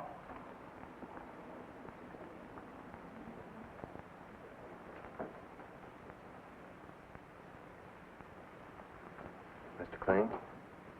Mr. Kling? That's me. My name is Preston. Ah. Sid Barber's attorney. Pleased to meet you. How's Sid? Oh, he's fine, thank you. Ah, good for him. I'll bet you old Sid beats this thing. We hope so. Let's see, Harry Kling. Now, you're the knife thrower, is that right? You heard of me? Where'd you see me work? Oh, Sid told me about you. Oh, what'd he say? Well, he said you were here last Wednesday, so you must have seen him. I worked with the same partner for more than 20 years, and she never lost a drop of blood, if you don't count Pittsburgh. Caught her looking at Boris Kivu, the unicyclist, for the show. So I notched her left ear. That was on purpose. Yes, well, Mr. Kling, what about Sid Barber? Did you see him last Wednesday? I'll tell you what I told the police. If Sid said he was here, he was here. Yes, but did you see him? Mr. Kling? Look. Except when you come up real close, like now. I can't even see you. I used to have eyes like an eagle. but they started to go a long time ago. That's how come I give up the act. You can't do my kind of work in the dark. I'm sorry. You better talk to some of the others over there. Thanks, Mr. Clay.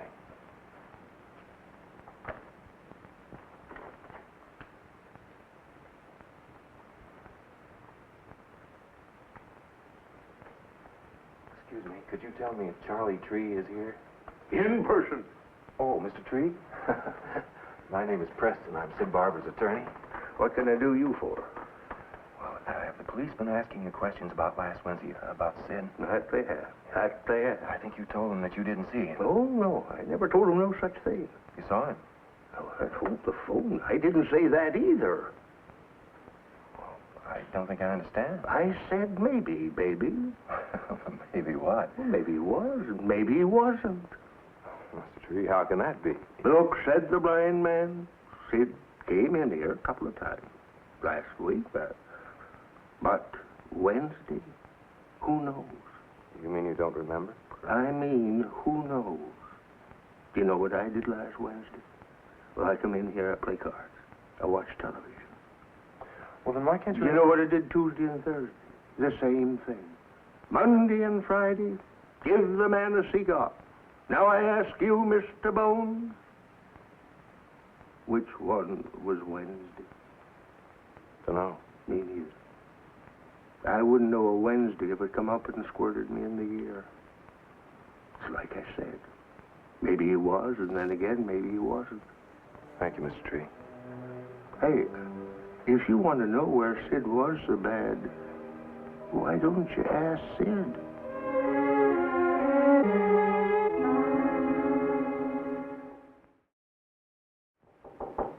Come in. Hello, Melissa. Who are you? My name is Lawrence Preston. I'm a lawyer. Do you know what that is? Sure. What are you doing? Sewing? What is that? Oh, it's a dress. Yes. Oh, that's beautiful. No, it isn't. It's just a dress. I don't sew very well. You sew a lot better than I do. Lawyers aren't supposed to sew.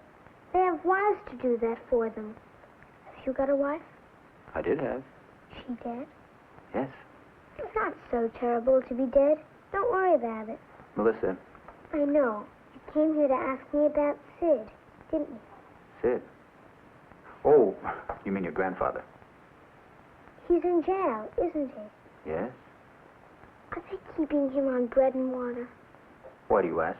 'Cause that's what they do. Is he mad at me? No. Should he be? I told on him. He says little girls are always telling stories. He's the one who's always telling stories. The same ones. Over and over again. Then he laughs all over you. Well, it's kind of nice to laugh, isn't it? Melissa, I wonder if you tell me what you saw that night. The whole thing? The whole thing. Well, I was here in my room sleeping. And then I heard noises. People yelling at each other. I didn't know what it was, so I got up and went out so I could hear better. And then I could hear Daddy and Sid yelling at each other and calling names and saying terrible things. What were they saying? All kinds of things. And they were making so much noise I thought they'd wake up the whole house. You see, the people who live upstairs always complain when I bounce my ball on the ceiling, so I didn't want them to complain again because I'd probably get blamed for it. Anyway, Melissa, tell me what they were saying. Daddy kept saying things like, don't be an old fool, and I married your daughter, not you, and things like that. And Sid kept saying, you're just too darn cheap. Only he didn't say darn.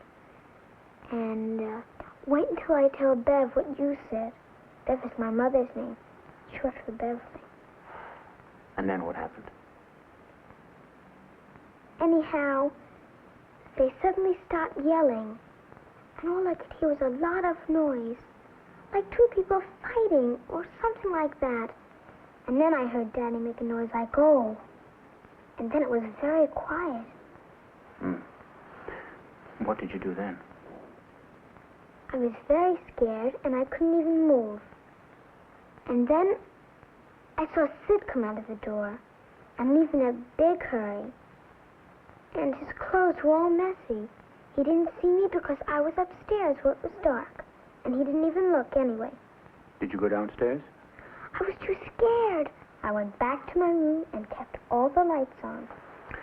Melissa, when the police talked to the maid, she didn't say anything about hearing a fight. How come? I don't know. She never hears anything. I always have to wake her up in the morning. Well, then how does it happen? She woke up this time and went downstairs and called the police. I don't know.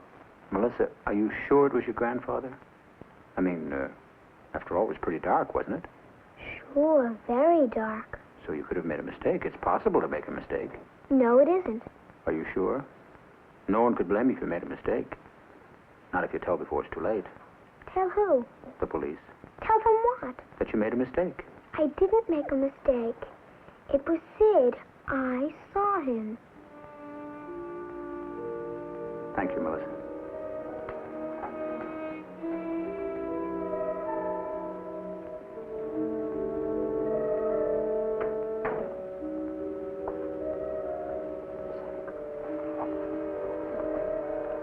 Grown-ups have to ask so many questions. Why can't they leave us alone? They never believe children anyway. Come on in, Larry. Bill. It's good to see you. Keeping you busy. Mm-hmm. Just my luck they'd assign you to prosecute this one. Oh, never mind the hearts and flowers. What's on your mind? Subtle and devious or straight out? Straight out, if that's not asking too much of a trial lawyer. I think it's called a deal. Which one? Sid Barber. No deal. You mind my asking why not? Because I got a winner. That's why not. What have you got? One witness, a 9-year-old child. How far do you think you're going to get with a 9-year-old child? She's almost 10. She told me so. No, seriously. Maybe she's a good witness, maybe she's not. How do you know she can stand up in a cross-examination? I mean, why take chances, either of us? No deal. Maybe she can stand up. What makes you think a jury will believe the testimony of a child? I don't know. I believed her. And it looks pretty much like you did too, Larry. Now admit it, counselor. You saw her, talked to her, and believed her story. Otherwise, you wouldn't be here trying to corrupt the good offices of the district attorney. Have you investigated any other possibilities? Oh, such as what? The dark, mysterious stranger? Maybe a maniac, huh? Why not? David Moffat was at home. He surprised a prowler. The man panicked, attacked him, killed him, and fled. I see. Without taking anything. If he was frightened, yes. Ah, well, tell me something, Larry. If you believe that, why are you here trying to make a deal? Because I can't prove anything. And I'm trying to save a man's life. I'm sorry, Larry. The answer still has to be no. Well, I suppose you know what you're doing. You bet I do. There's a good one. Not only for the state, but for me, too. David Moffat had ideal credentials. War hero, handsome, clean-cut young executive. Spotless record. Faithful husband, loving father. What more could assistant DA ask for? And what have you got? An itinerant entertainer who, for purely selfish motives, murders the all-American boy in front of the fawn-like eyes of the victim's innocent and totally credible 9-year-old daughter. Admit it, Larry. That's a ball that you'd pick up and run with. No deal. Oh, one more thing, Larry. I really think Sid Barber did it.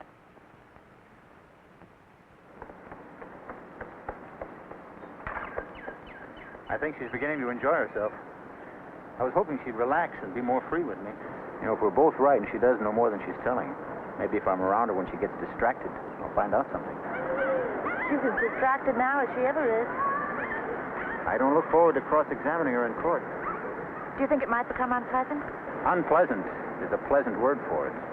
In order to defend your father, I've got to destroy your daughter on the stand. Doesn't make me happy thinking about it. Let's go on the merry-go-round. I think it's closed.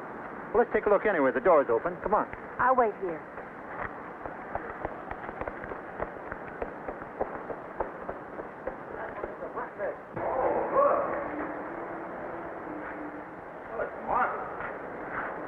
Beautiful in here without all the kids running and yelling around and everything.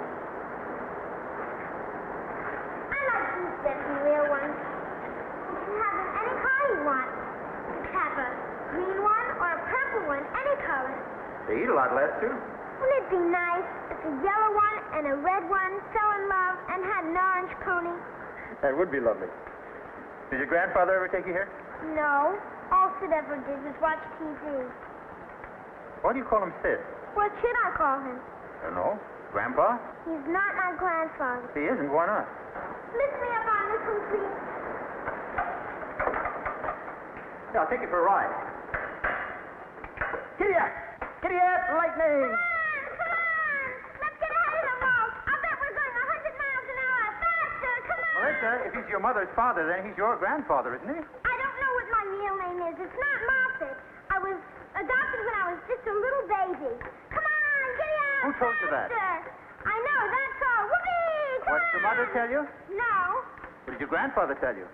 she's not my grandfather. Come on. Well, then who told you? I saw a paper Where? in my daddy's desk. I know where he keeps the key, where he used to keep it. When was that? A long time ago. Does your mother know? Sure, she adopted me, didn't she? No, I mean, does she know you know? I was afraid to tell her I know where the key is. Why, are you afraid of your mother? No, not most of the time. Only when I do something wrong. I love her more than if she were my real mother. And she loves me more than if I were her real daughter.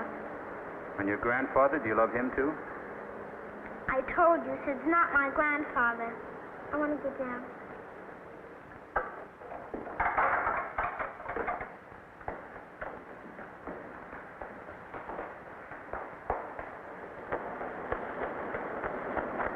Melissa? Missy? Missy, are you all right, dear? Is anything wrong? What happened? I want to ask you something, and I'd appreciate an honest answer. What is it? Is Melissa your real daughter? She's adopted, isn't she? Where did you hear that? Is it true? Yes. She's adopted. They told me to tell her when she was about 4, but I couldn't. She was so little. Please don't let her find out, Mr. Preston. It has nothing to do with all of this. Or do you think it has? It might. Melissa's the one who told me. What? She couldn't know. She couldn't. She found the papers in your husband's desk. She never said anything to me. Oh, the poor baby. Mommy, you know this is a Chihuahua? And guess where her mother and father are? Where? In Mexico. And she doesn't miss them at all.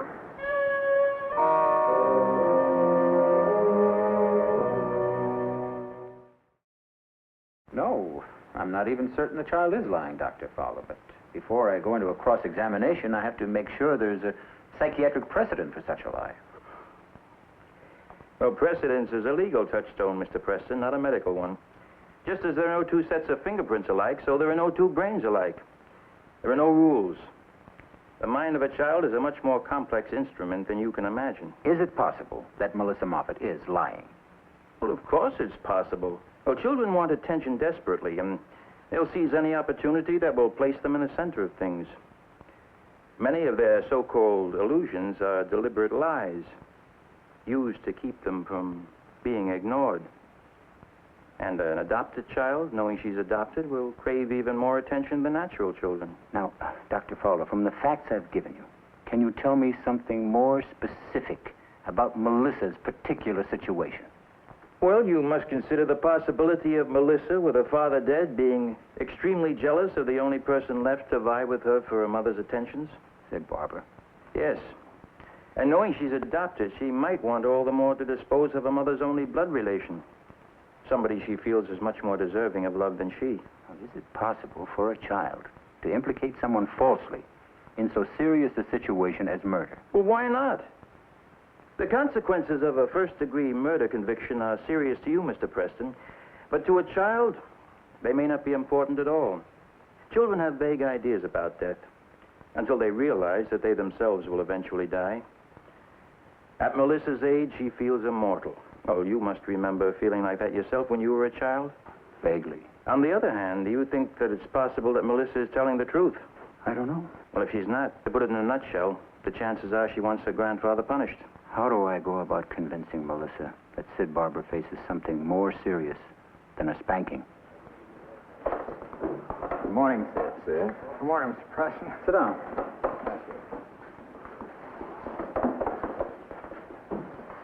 How do you feel? It's a good thing I don't believe in omens. I just ate a hearty meal. Oh, I feel all right, Mr. Preston. Good. Hey, I was thinking about this, and it seems to me there's not a whole lot you got to say. I mean, it's pretty much my word against Missy's, isn't it? Yes, that's about it. How do you handle that? In lawyers' parlance, there's a phrase, go for the jugular. Sid, our only hope is to discredit her on the stand.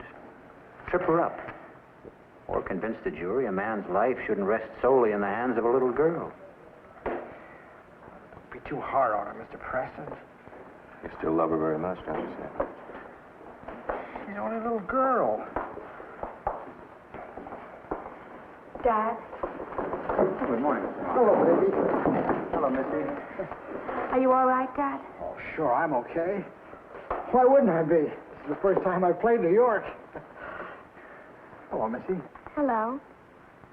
How are you? Fine. Are you nervous? No. I am. Dad? I know. Missy, tell the truth for me. I am telling the truth. Do you hate me, Missy? No. But you would hate me if I killed your father, wouldn't you? I don't hate anybody. Missy, you love me? I don't love anybody either.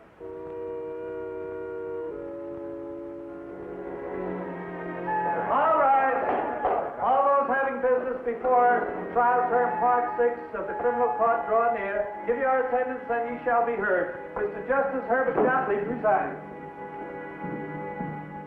Death occurred between the hours of 10 and 10:30 p.m.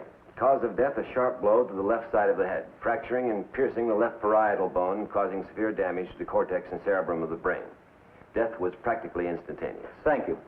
Doctor, I show you this statuette, which is marked People's Exhibit A.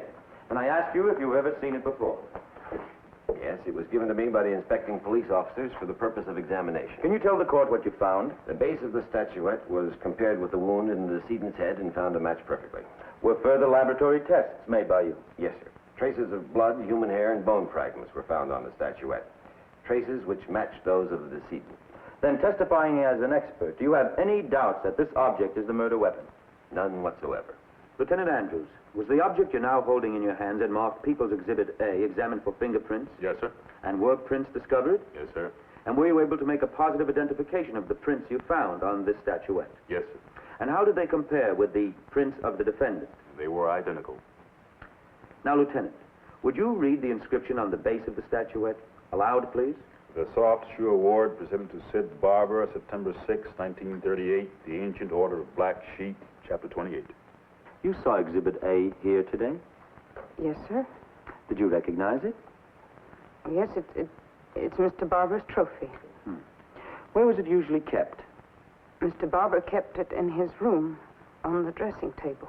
Did you see it on the day of the murder? Yes. Under what circumstances? Well, Mr. Barber brought it downstairs into the living room that afternoon to polish it. He left it there on the end table next to the couch. Now, Mrs. Malloy, did you ever hear Mr. and Mrs. Moffett raise their voices? What do you mean? Well, did they have arguments?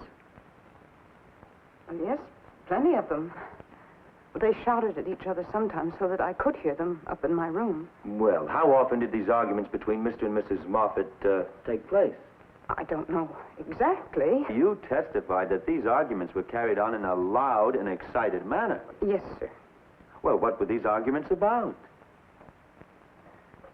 They were about Mr. Sid Barber. What was the disagreement over Mr. Barber? Well, Mr. Moffett wanted to send him to an old folks' home, and Mrs. Moffett didn't. That's all. Your witness.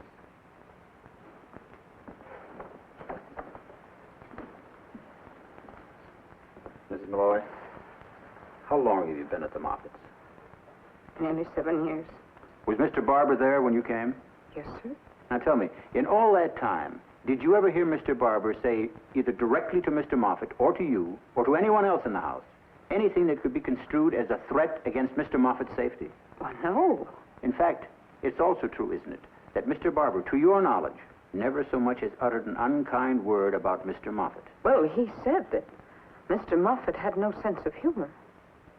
Mrs. Malloy, I've heard of an entertainer figuratively killing an audience, but never literally. Have you? Objection? If you're objecting to the pun, I'll withdraw it. Mrs. Malloy, just one more question. You don't like Sid Barber, do you? No, sir. He's a very untidy man. Thank you. That's all.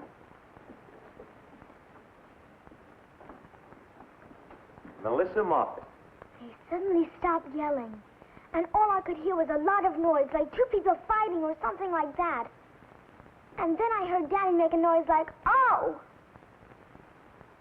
And then it was very quiet. I was very scared and I couldn't even move. And then I saw Sid come out of the door and leave in a big hurry, and his clothes were all messy. He didn't see me because I was upstairs where it was dark, and he didn't even look anyway. Did you at any time go downstairs? I was too scared. I went back to my room and kept all the lights on. Melissa, is that everything you saw or heard until the police arrived? Yes, sir. Thank you. Your witness. It's odd. What is? Did you hear her? Did anything seem strange to you? Mr. Preston, I presume you have some questions to ask of this witness? Yes, Your Honor. May I have a moment, please? All right. What is it? Something is just beginning to dawn on me. At least I think it is. Well, it better be. You've been watching that? They believe her.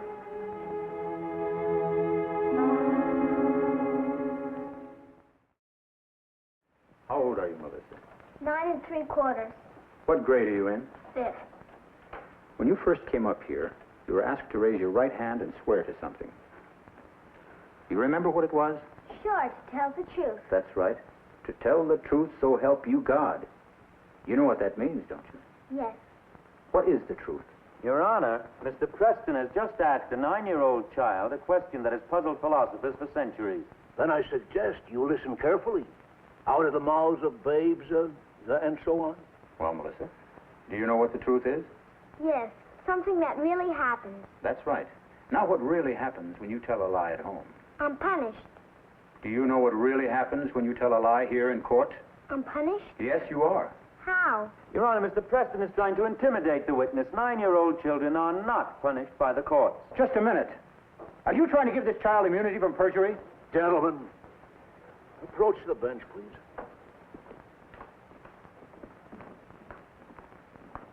If there's to be any further discussion, it will be directed to me, either here or in the privacy of chambers. Is that clear? Yes, sir. The people apologize.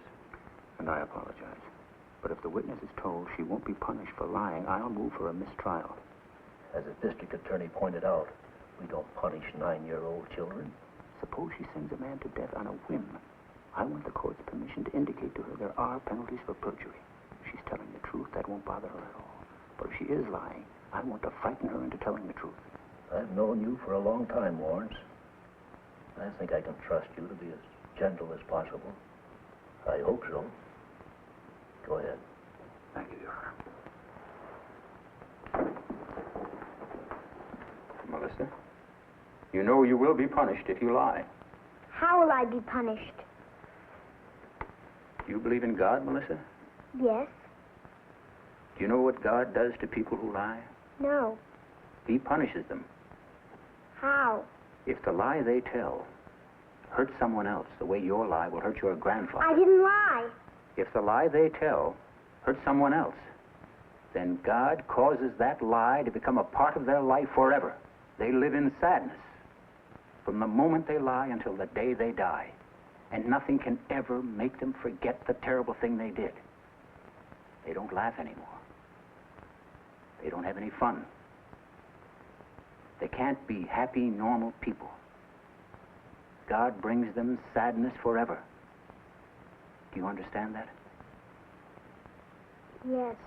Now, were you or were you not telling the truth when you said you saw Sid Barber leave your father's study the night he was killed? I was telling the truth. Do you always tell the truth? Yes. Always?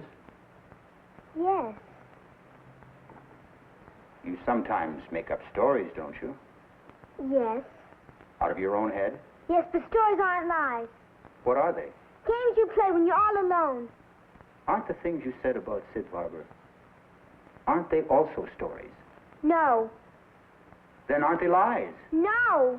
You really don't know the difference between what you made up and what really happened, do you? Yes. You're telling a lie about Sid Barber, aren't you? No. You're lying deliberately. Stop it, Mr. Preston, please. Your Honor, Mr. Preston is browbeating a child. Your Honor, the district attorney would like to have it both ways. He asks the jury to accept the witness's testimony as he would an adult's. Then he turns around and labels her a child to protect her from a perfectly normal cross-examination. If she can be considered capable of sending my client to his death, then she must also be considered capable of undergoing vigorous questioning. I don't intend sparing anyone at my client's expense. Your Honor, Mr. Preston's client objected right along with me. I've observed the demeanor of your witness. She seems perfectly able to defend herself. Proceed, Mr. Preston.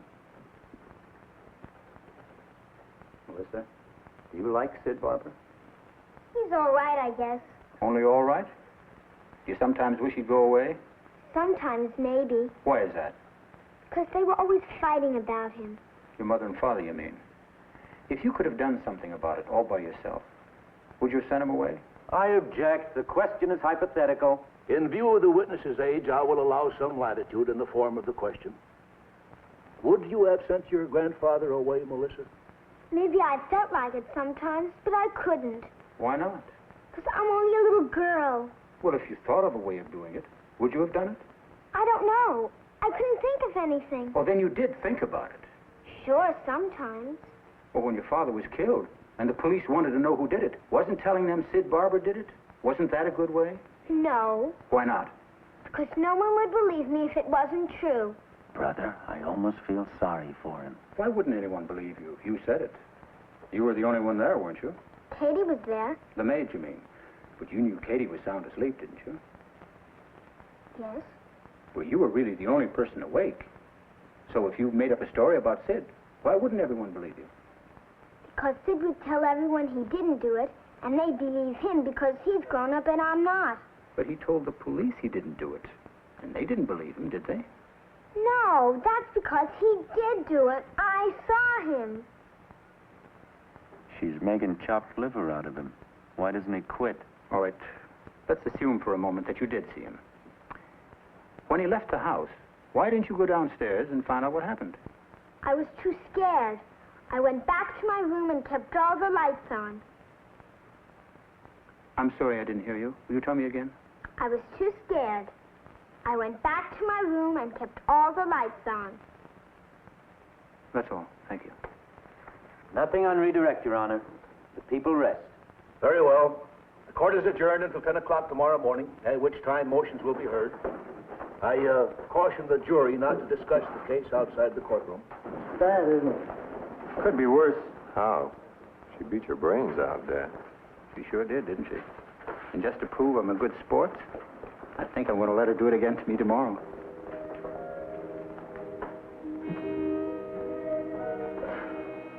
Is the defense ready? Yes, Your Honor, we are. Melissa Moffett.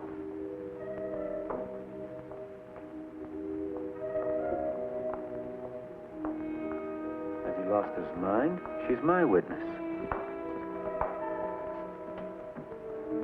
The witness is still under oath. You understand you're still required to tell the truth, Melissa? Yes. Proceed, Mr. Preston. Morning, Melissa. How are you? Fine. Good. I have only a few questions. Actually, I'm a little confused about some of the things you said you saw and heard and did the night you told the court about yesterday. I'd like you to tell us about it again. All right. Well, I was in my room sleeping, and then I heard noises, people yelling at each other. I didn't know what it was, so I got up and went out so I could hear better. And then I could hear Daddy and Sid yelling at each other and calling names and saying terrible things and making so much noise I thought they'd wake up the whole house. You see, the people who live upstairs always complain when I bounce my ball on the ceiling. So I didn't want them to complain again because I'd probably get blamed for it. Anyway, Daddy kept saying things like, "Don't be an old fool," and "I married your daughter, not you," and things like that. And Sid kept saying, "You're just too darn cheap," only he didn't say darn. And wait until I tell Bev what you said. Bev is my mother's name. It's short for Beverly. Anyhow, they suddenly stopped yelling, and all I could hear was a lot of noise, like two people fighting or something like that. And then I heard Daddy make a noise like, "Oh!" And then it was very quiet. I was very scared, and I couldn't even move. And then I saw Sid come out of the door and leave in a big hurry. And his clothes were all messy. He didn't see me because I was upstairs where it was dark, and he didn't even look anyway. Thank you, Melissa. That's all. Your Honor, may we reserve the right to recall this witness? You may. What was that all about? Do you wish to cross-examine? No, Your Honor. You can step down, Melissa. Call your next witness, Mr. Preston. Mr. Stanley Gerber. Who on earth is Stanley Gerber? You are the official court stenographer who has been keeping a record of these proceedings. Is that correct? Yes, sir. Will you tell the court what transpired immediately following adjournment yesterday afternoon? You asked me for a transcript of a portion of Melissa Moffat's testimony. I now show you a certified copy of that transcript. Will you tell the court if this is the same one you gave me this morning?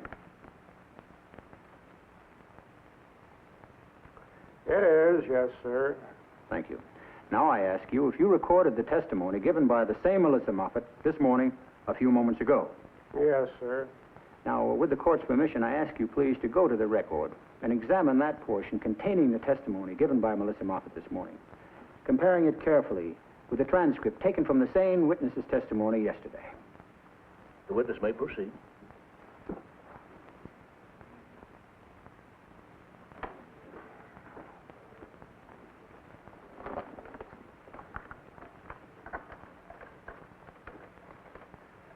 What's Preston think he's got? The kid's testimony sounds exactly the same to me.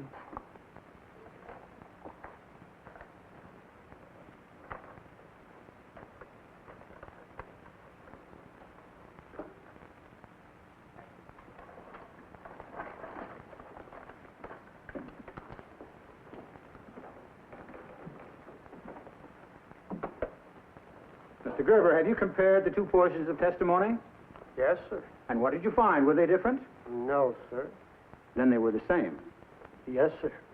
Well, Mr. Gerber, how much the same were they? Identically the same. Well, you mean in substance?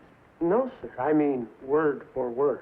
When you say word for word, you mean generally, don't you? No, sir. Exactly. Mr. Gerber, is there not one discrepancy? One place where the two testimonies differ? Yeah, one or two, but they're so minor that they're hard to find. The first time, she used the word anyway. Second time, she substituted for it the word anyhow. That kind of discrepancy. Thank you. Your witness? No questions. Your Honor, at this time, I'd like to recall Melissa Moffat to the stand.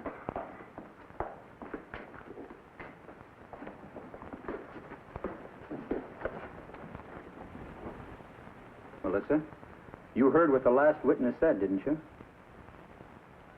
Yes? Then who told you what to say? Who helped you learn it? Nobody. It's the truth. Melissa, the truth doesn't have to be memorized. It is. Now, who helped you make up that story? Nobody helped me. Then you made it up all by yourself. No, it really happened. Didn't you memorize it? No, I didn't. Melissa, word for word, it was the same. Didn't the district attorney coach you? No. Didn't he tell you to memorize it? No. Then who did? Nobody. Melissa, who helped you? Tell me. Nobody. Melissa, a little girl couldn't possibly have invented a story like that all by herself. Little girls aren't smart enough. Your Honor, Mr. Preston is trying to sit down. Overruled. Melissa, little girls don't have that much imagination. A little girl couldn't have invented a complicated story like that all by herself. A grown-up would have had to help her. No grown-up helped me. I made it up all by myself.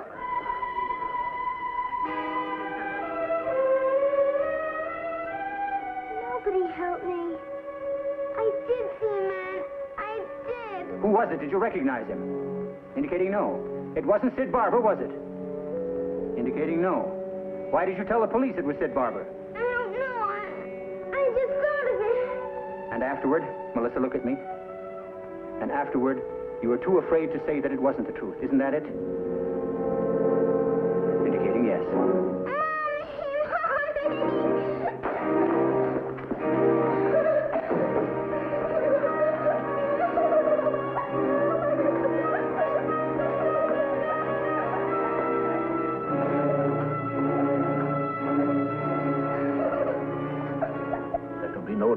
that this witness perjured herself.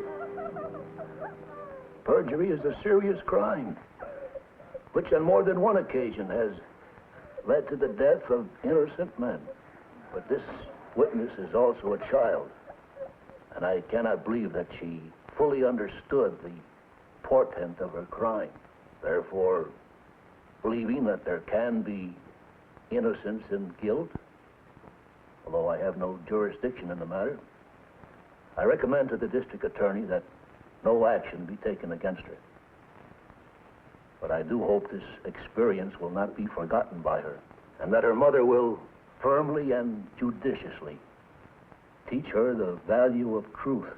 I also hope that the man she accused is able, in the wisdom of his years, to forgive the confusions of childhood. Your Honor, at this time, defense moves for a dismissal. Do the people have any objection? No, Your Honor. No objection. The motion is granted. The jury is dismissed with the thanks of the court. Bev, it's all over, Bev. It's all over. Is it?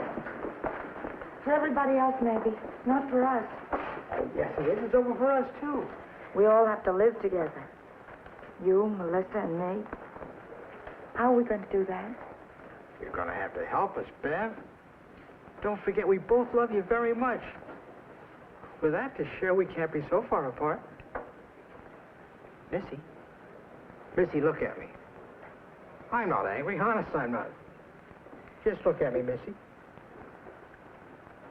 See? I'm not crying. I even bet I can make you laugh. I'll bet I can. I've faced tougher audiences than you in my time. I'll bet I can. Come on, Missy. Now, here's one. There was a man playing checkers with his dog in a bar. Another man crossed over to him, and he watched the game for a while. Finally, he tapped the man on the shoulder, and he said, "Pardon me, sir, but that's really a most remarkable dog you have there." "What's so remarkable about him?" he said. "Well, I mean, he's playing checkers just like a person. That's pretty remarkable, isn't it?" "Baloney. I beat him 9 out of 10 games." Now, what is it? There's 4 wheels and flies all around. You know? I want you to know how grateful I am, Mr. Preston. That's all right. Why did she do it? Do you know why? No, and I don't think she does either. But I talked to the doctor who told me some of the things that might have caused it. Perhaps you should see him, too. Do you think that she needs psychiatry? Oh, I honestly don't know, Mrs. Moffat, but it doesn't take an expert to see that she's a bright and sensitive child. With all that's happened to her, learning about her background, now your husband's death, stronger people than she could be disturbed and confused. "Well," said the horse, "what do you know? A talking dog." But the horse talked too. Sure. That's what makes it funny. Isn't it funny? Well, then why don't you laugh? Well, maybe you could smile a little bit, couldn't you? Oh, Melissa. Melissa, I know somebody who loves you so very much, and he so wants you to love him back. Please love him, Melissa. Please love him.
I want to see the police officer in charge.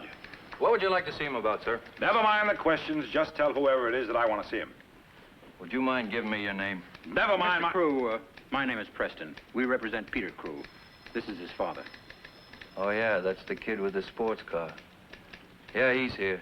You can see him in a couple of minutes. Just take a seat. Look, I'm not taking any seat, Charlie. You get the captain or whatever he is on that phone right now. The captain is out, Mr. Crew. You can find the lieutenant through that doorway at the end of the hall. Mr. Crew, why don't you wait here while I go in and talk with the lieutenant? I want them to know who they're dealing with. I don't want them to get any ideas that I can be pushed around. They know your name. They realize who Peter is. Now, why don't you sit down and wait for a while?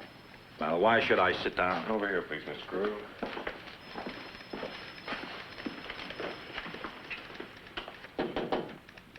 Come in. My name is Lawrence Preston. I represent a young man you have in custody, Peter Crew. Oh, yeah, Peter Crew's what I call a dandy young man. Can you tell me something about the accident? Well, the first thing I want you to understand is I don't call that an accident. 2 of those men are dead. 2 are in the hospital, and one of them isn't expected to make it. They haven't yet figured out how many broken bones he has. I didn't realize it was that bad. Well, you can read it all right in there. My name is Caldwell. Thank you. Do you know that young man was driving at 100 miles an hour? How do you know that? We tested the braking efficiency of the car and measured the skid marks made by the tires after. Did he sign a statement to that effect? Now, don't worry, Counselor. He didn't sign anything. He doesn't have to sign anything. The whole story's written right out there on the road for anyone who wants to read it. That's the first thing you lawyers look for, isn't it? Technicalities. Well, how about the people who are dead? I didn't come here to argue with you, Lieutenant. All right, I'm sorry, Counselor. It's my nature. It helps prevent ulcers. Was the boy sober? Oh, yeah, we gave him a drunkometer test. He passed it. He was as sober as you are. And for me, that makes it worse. He didn't even try to stop. He just plowed right into those people and right through them. That's difficult to believe, Lieutenant. Why would anyone do a thing like that? They said I could see Peter now. Who are you? You asked me why anyone would plow through 4 men just like they were jackrabbits? Well, I'll tell you why. Some people think they're above the law. They think they're better than the common herd, that they're God's gift to the peasants. Well, every once in a while, one of them finds out it just ain't so. What's your name? Caldwell, Mr. Crew. Julius Philip Caldwell, Lieutenant, State Police. Now, you take a good look at that so your political buddies won't make a mistake and pin the rap on the wrong man. I won't forget the name. Aren't you prejudging things a bit, Lieutenant? Oh, Mr. Preston, my phone's been ringing all morning. Long-distance calls from upstate. They want to talk to the captain. Now, you know where the captain is. He's home with a sudden case of deaf, dumb, and blind. He took one look at the name Crew on the police blotter. He went home and got sick. That's why he's captain. Well, I don't know what I'm telling you all this for. You know the score as well as I do. We'd like to see the boy now, if we may. By all means. I'll send him in. The police say you didn't try to stop. I couldn't stop. Trouble with your brakes? No, but it happened so fast. Well, didn't you see them before you hit them? I did see them. Well, then why didn't you strike your brakes? Well, this may sound kind of peculiar, but Chuck wasn't sitting down. He was kind of crouching behind his sister. Chuck, that's Charles Morrison? That's right. His sister's name is Judy. All right, what are all these polite questions for? Why the devil were you driving 100 miles an hour? Mr. Crew, do you want me to I'm have asking a question. I Why need the some devil... answers to some So questions do I. now. You can settle your personal problems some other time.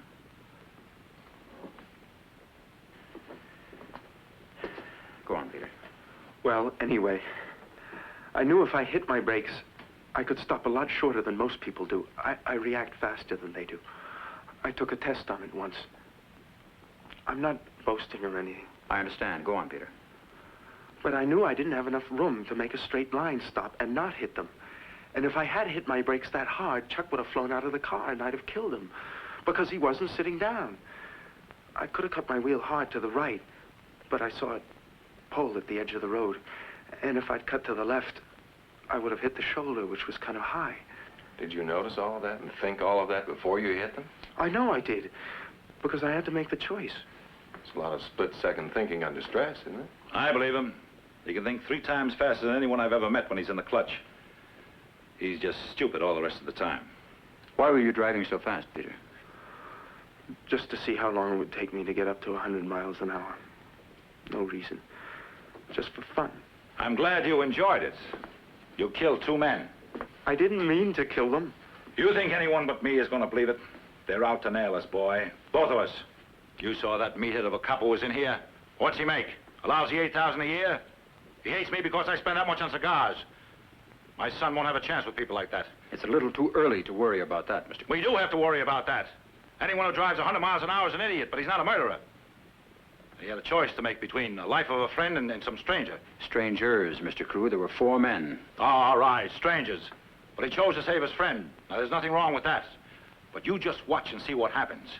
He's a rich kid, and so is the boy whose life he saved. And juries are made up of people who hate rich kids. They won't give him a chance. Peter has a good chance. Maybe we can get the vehicular homicide charge reduced. Let me tell you something about the facts of life, Preston. I think we know what we have to do, Mr. Crew. I was talking to your father, Sonny. The district attorney of this county is a hungry man. I know him. He wants to go to Congress. He's been acting like a suburban Abraham Lincoln ever since he got out of law school. Today is the brightest day of his life. He's got a defendant named Crew to prosecute. If he could put Peter into jail, he'll jack up his political stock by 50 points. Oh, I can see him in his office now, licking his chops and deciding which of his relatives to appoint to his congressional staff. You go ahead and do what you think you ought to do. I'll start on another tack. You need some money or something? He's upset, Peter. Are you kidding? My father upset? Not him. Was I right, Mr. Preston? Right? Not hitting the brakes. You had a choice to make, Peter. Your friend is alive. That's something to think about. But if you'd been driving at a normal rate of speed, you wouldn't have had to make the choice.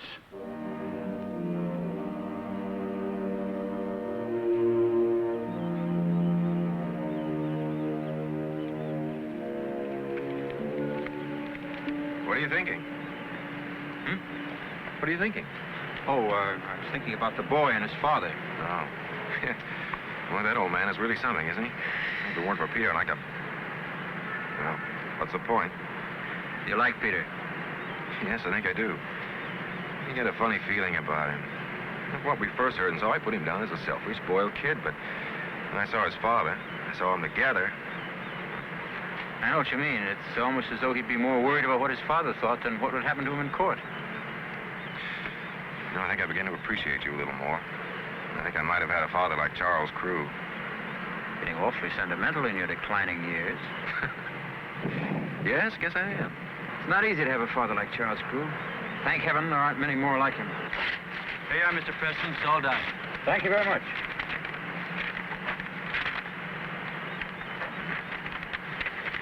Well, what do you think of the boy's chances? Well, he's got 2 strikes against him to begin with. An ambitious district attorney operating in an emotional situation and his father. I agree with you about the father. You really think the DA is what Crew said he was? Charles Crew's no fool. I don't know the DA, but I have a feeling Crew has him pegged right. We don't try for reduction of charge? Oh, we'll try. We'll try that. I won't even discuss the matter. That boy wantonly and criminally killed 2 men. Peter had a choice to make.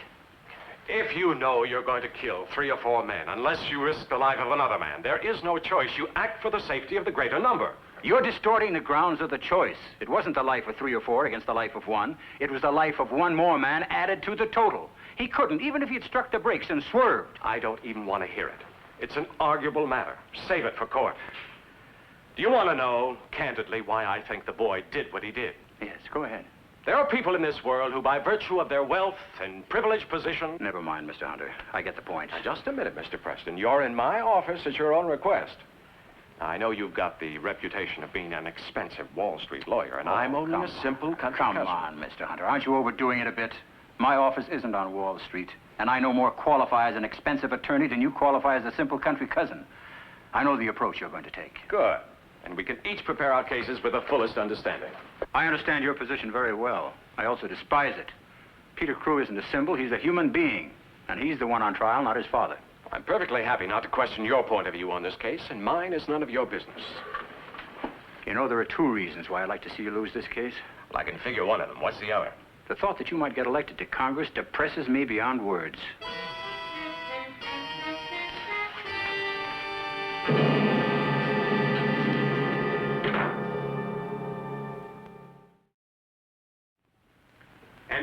out to the scene of the accident. What did you find?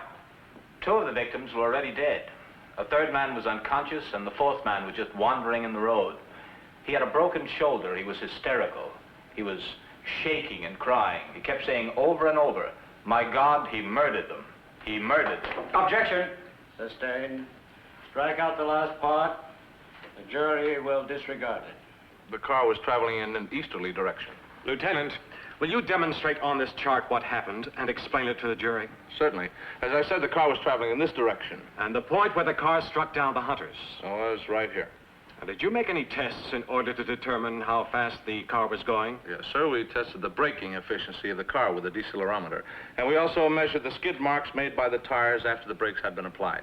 And the results of these tests? Well, the test indicated the car was traveling at approximately 100 miles an hour at the moment the brakes were applied. No, it wasn't like that at all. What do you mean it wasn't like that, Miss Morrison? Peter wasn't speeding. Well, according to police tests, he was going at 100 miles an hour. Do you agree with that estimate? I don't know. You don't know?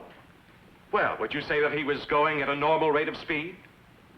A normal rate of speed depends on who's driving and what kind of experience they've had. You heard the lieutenant testify that there's scientific proof that he was driving at 100 miles an hour. Now, is that going a little too fast, or isn't it? I object, Your Honor. District Attorney is badgering his own witness and not permitting her to respond. This witness has displayed obvious hostility to the state, Your Honor. I asked that I be allowed to lead her. It's overruled. Go ahead, Mr. Hunter. We were only speeding on the part of the road we could see was clear. All right. We'll have it your way. You were driving at 100 miles an hour on a straightaway. Did you see the posted speed limit? I don't remember. Do you drive a car? Yes, sir. Have you ever seen a speed limit posted at 100 miles an hour? No, sir. Or 90? No, sir. Or 80? No, sir. 70 miles an hour is about the highest limit you've ever seen, isn't it? I think so, sir. Then you knew that you were breaking the law, didn't you?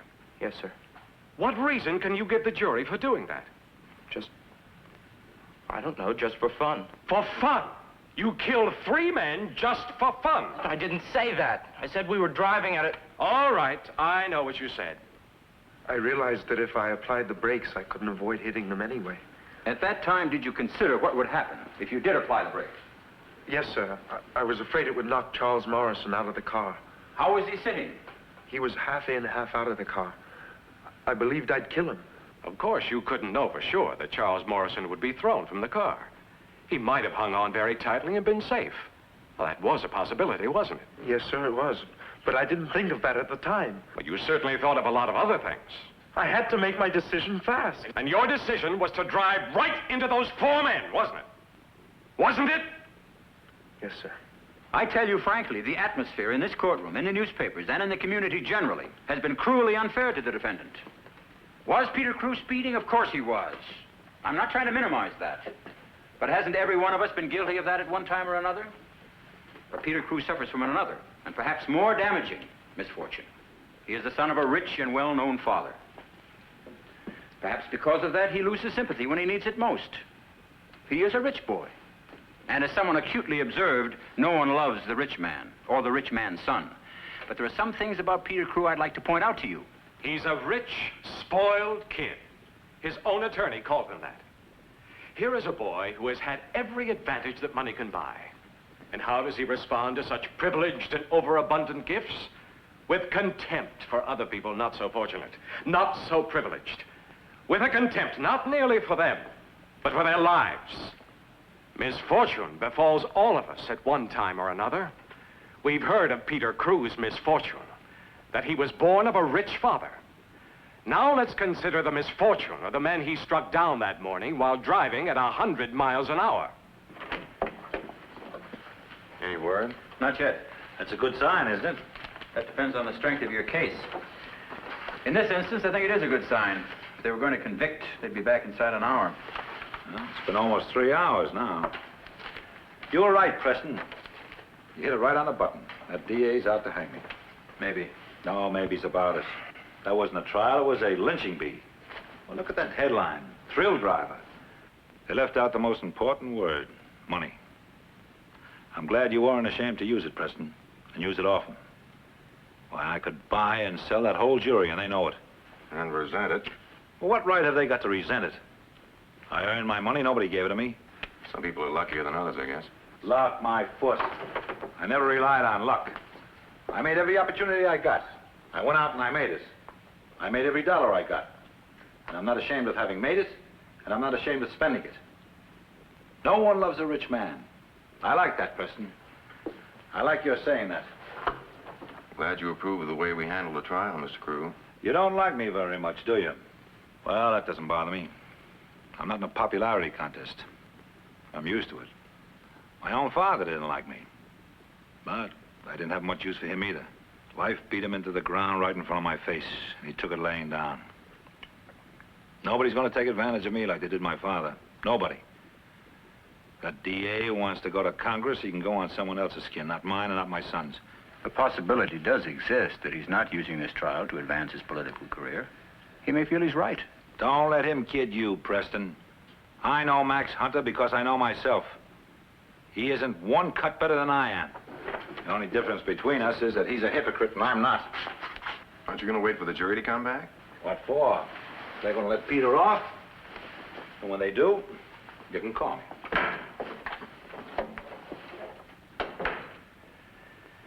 The jury has been out for 15 hours at this point, Mr. Foreman.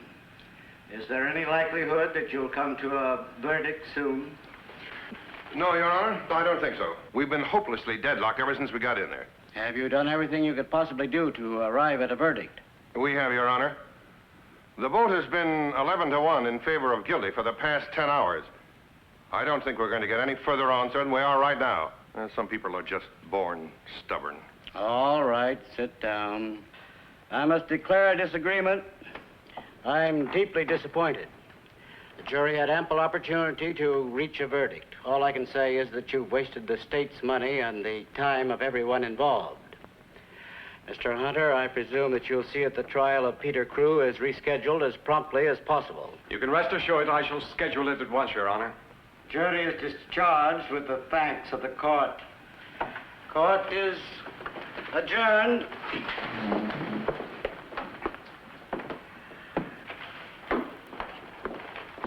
I promise you won't be that lucky with the next trial. Don't go too far away.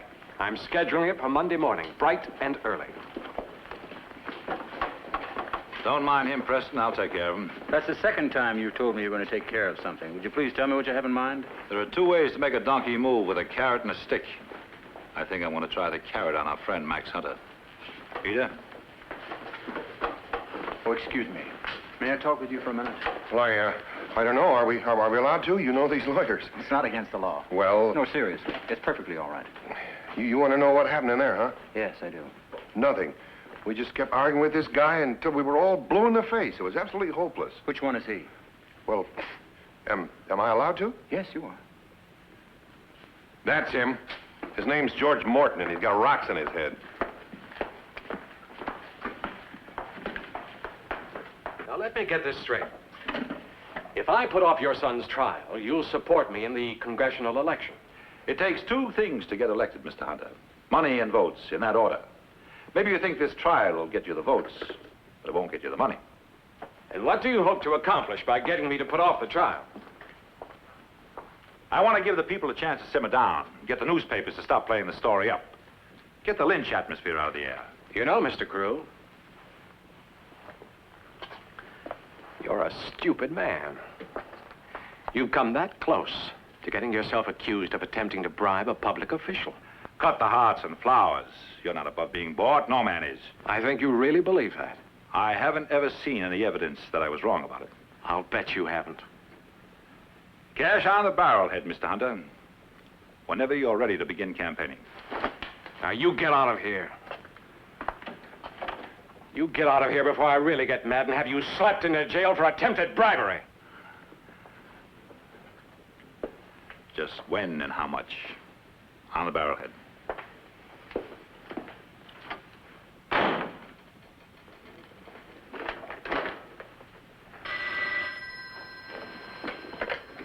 Yes? This is Max Hunter. It's Max Hunter. Hello? Mr. Charles Crew was just here attempting to bribe me into delaying the rescheduling of his son's trial. What? Well, I threw him out of my office. Now, I don't think you had anything to do with sending him here. But you make sure you keep him away from me and from any of my assistants, or I'll slap him with an indictment so hard that you'll be able to read the charge on his skin. Crew tried to bribe Hunter into putting off the trial. Oh, bless his heart. You know, it was on the tip of my tongue to say somebody ought to teach that gangster a lesson. I guess that's impossible. Maybe. I'm going out for a while, Ken. Where to? Dad, listen, I've got 95 things I have to talk to you about. I want to find out what else Charles Crew's been up to. What does that mean? I'd rather not say. I'd hate to admit to you I had a dirty mind.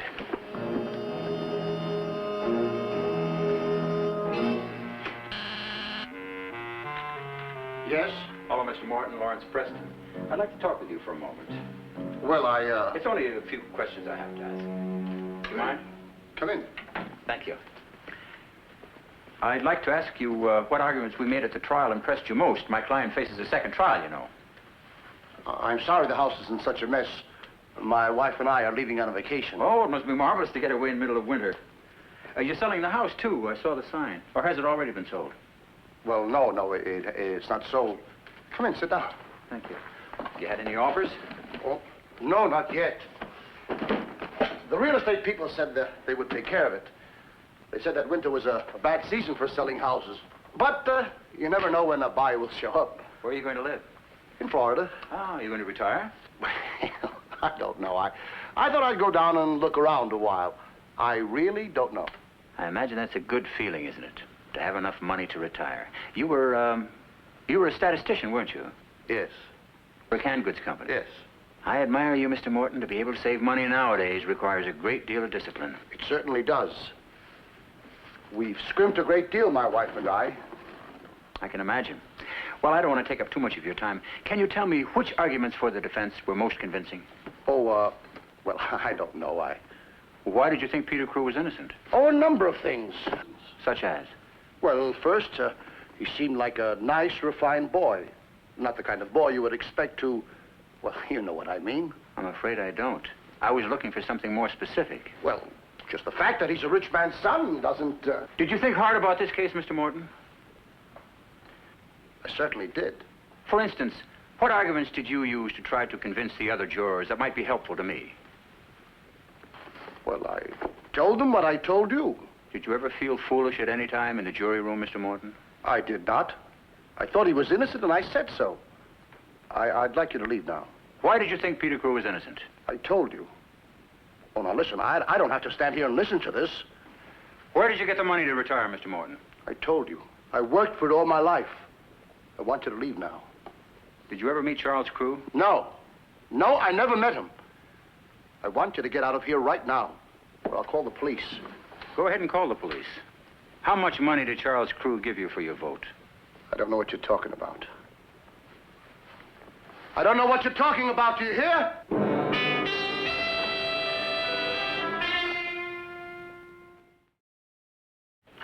He bribed a juror. That figures. I don't expect anything else from him. What are you going to do about it? Nothing, at least not right now. You mean you're going to walk into court for that second trial, knowing that Crew committed a crime, not do anything about it? I don't know he committed a crime. I suspect it. I don't have any evidence. Don't you have to go to the district attorney and tell him what you suspect? It's obvious that you've thought a lot about this. Let me ask you this. Suppose I go to Max Hunter and tell him I think George Morton accepted a bribe. What happens then? Any investigation of George Morton's only going to make Peter's second trial that much tougher. That evidence can't be used in Peter's trial. It's inadmissible. Juries read newspapers. There won't be one juror at the second trial who won't have heard that George Morton was suspected of having accepted a bribe. Now, what do you think the reaction to Peter Crew will be? Oh, Dad, that's a risk we run.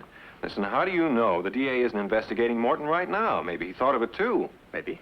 Well, suppose he investigates and discovers you knew about the bribe and didn't report it. Now, where's that going to leave you? Maybe in front of the Ethics Committee of the Bar Association? Yes, that's a pretty fair guess. What do you want me to do about it? Well, Dad, if nothing else, protect yourself. That's not what I'm in business for. No, I don't want to hear any more about it. Dad, if you don't go to the district attorney, you're just as morally unclean as Charles Crew is.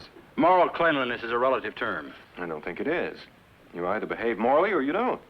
It's that simple. Yes. Yes, I think it's that simple. Let me tell you, the older you get, the more you'll discover the less you know about morality. I think that's a high-class way of saying you don't care about the difference between right and wrong. Now, Ken, I think we'd better stop before you say something you'll regret. Dad, I only regret having to say it. You have no moral right to keep this information to yourself. I have no moral obligation to report suspicions to the district attorney, and I'm not going to. No, you're going to be practical. Like Charles Crew's bride was practical, like George Morton's retirement is practical, like Max Hunter's springboard to Congress is practical. I didn't think we needed to win the case that badly. Have you finished? Yes. I'm not going to argue about it anymore now. Do you want to call Max Hunter or shall I? You do, and it's the last phone call you'll make from this office. I mean that, Ken. Dad, you're putting a reputation on the block it took 25 years to earn. For a kid who killed 3 people. Now, whether he meant to or not, he still did it. I want you to think about whether it's worth it or not.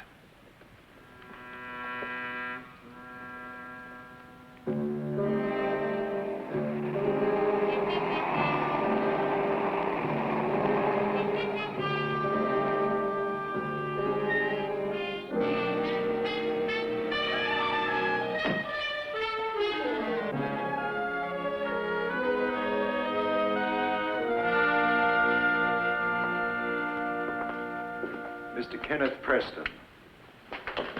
Oh, come on in, Ken, and sit down. Sorry to interrupt your lunch, Mr. Crew. Something I have to speak to you about. You here for Max Hunter? Yes, we did. No, I figured that's what brought you down here. No, that isn't it. It's something else. We'll call if we want anything else.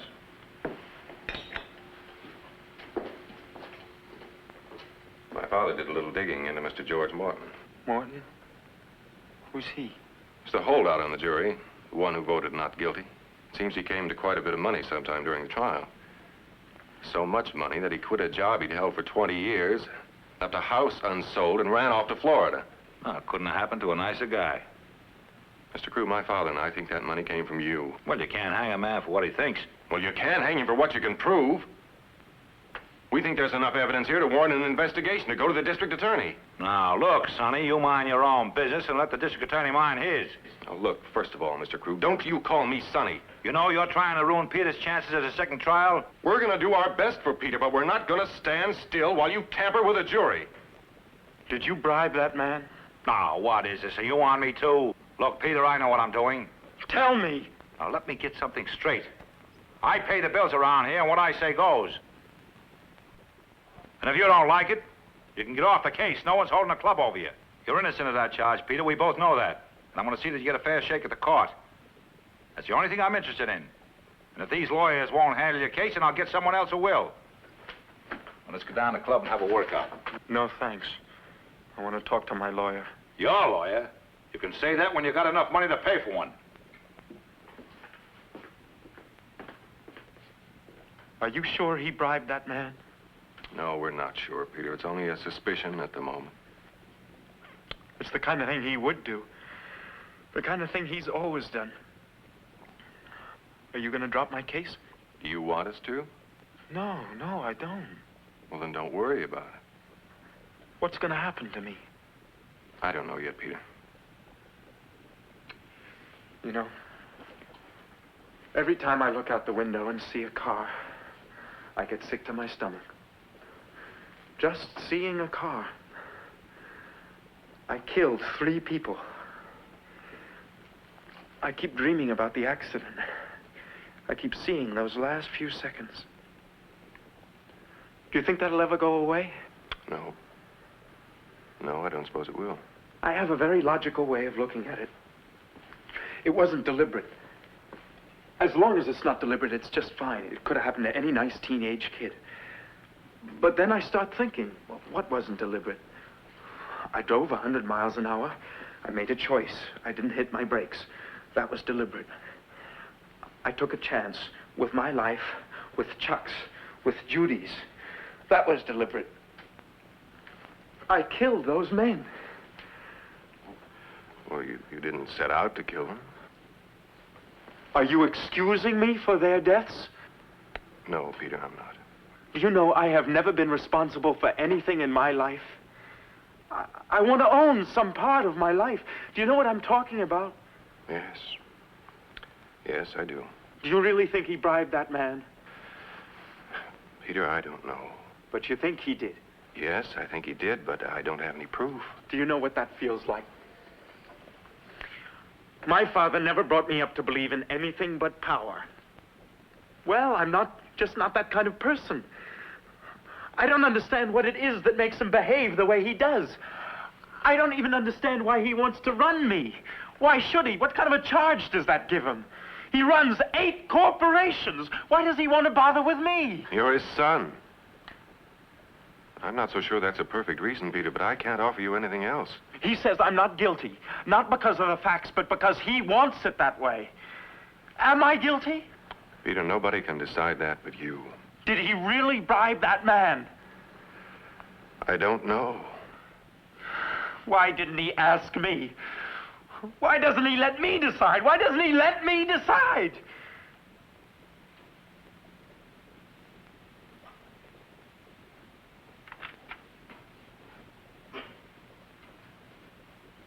You still up? I thought you went to bed. Could we talk for a minute? Oh, sure. Come on in. Sit down. I'll be with you in a minute.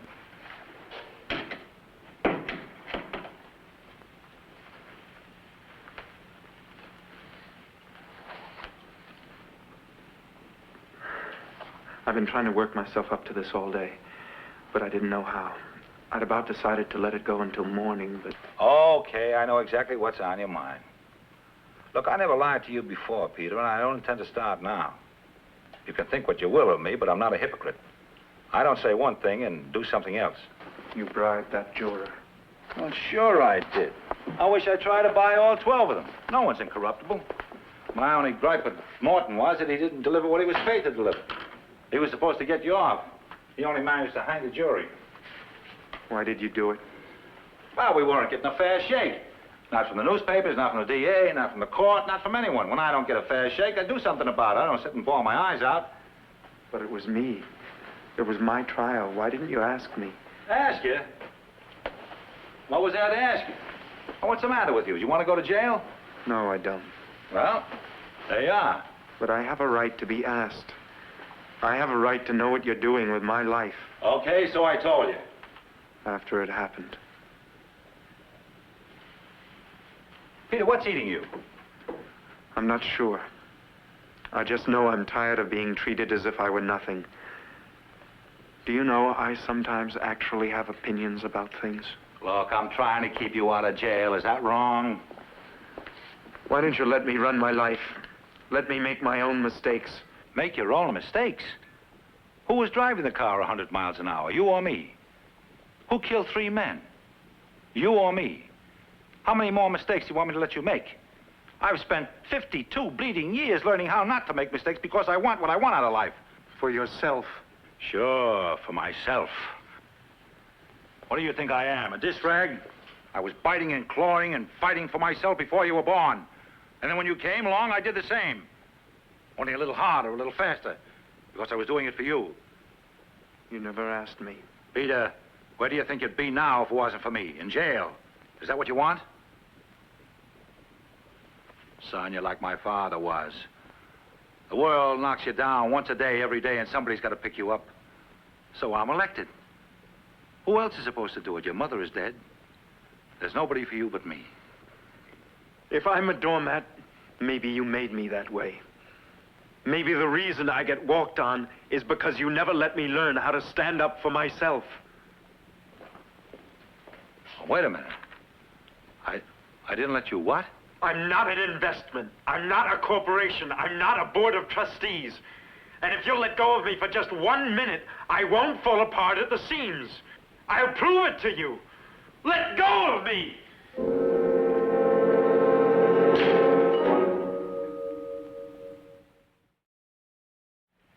It didn't take a lot of digging. He finally admitted it. Well, there you are. Now let's call the DA.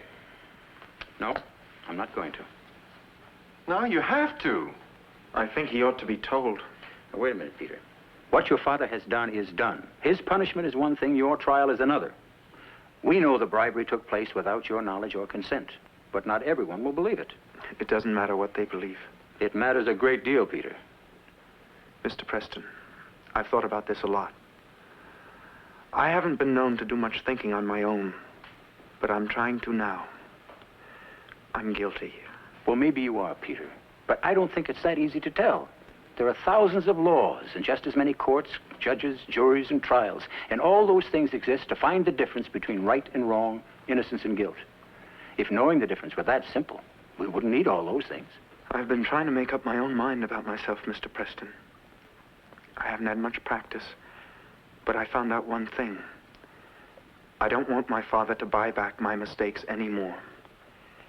If I'm going to grow up, the first thing I've got to do is pay my own way for everything. You sound as though you have the first step all planned. I have. I want to plead guilty. I wonder what that will solve. I think it will make me feel better. You see, what my father did... Now, wait a minute, Peter. What your father did has nothing to do with you. He bribed a juror. But it's possible that that juror would have voted not guilty anyway. It's not very probable. It's possible. You're confusing two things here, Peter. Your own error with your father's dishonest act. Now, they're two separate things. Now, you agreed to stand trial. You didn't plead guilty. If the jury had brought in a not guilty verdict, that would have been the end of it, at least officially. But I feel guilty. I've thought about it, and I want to pay for what I did. Have you asked yourself why? Do you want to teach your father a lesson, or do you really feel responsible for the people you hit with your car? I don't know. Think about it. Does he want to plead guilty? I'm not sure. I've asked him to talk with his father. Well, that's the end of that. Crew won't let him plead guilty. He may do it anyway. He seems to have suddenly become aware that he's a person. Now, let me get this straight. Are you advising him to plead guilty? No, I'm not. I'm asking you to reduce the charge.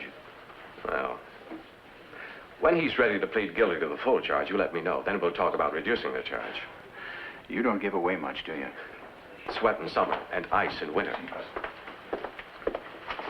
Hey, Preston, what are you cutting my son into doing? Oh, I gather he spoke to you. Spoke to me, my foot. He called me on the phone and said he's pleading guilty. Then bang, he hung up. Lower your voice. I want to talk to you before this thing gets started. All right, come on.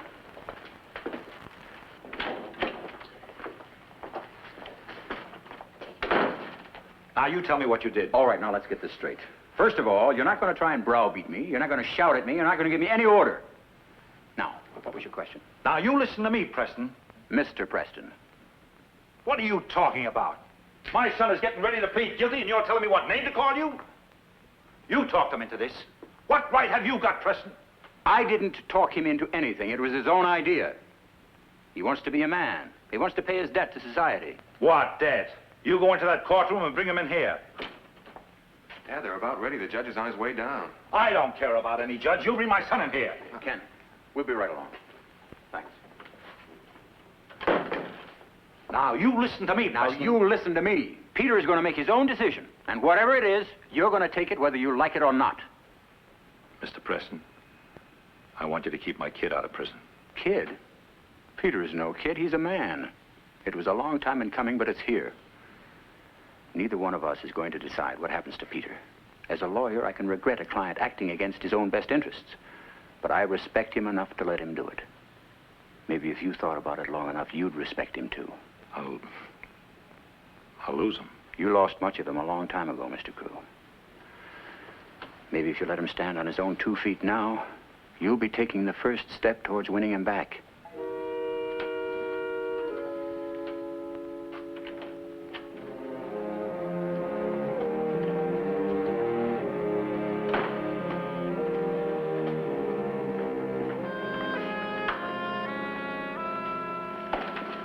The court would appreciate your being on time, Mr. Preston. I am sorry, Your Honor.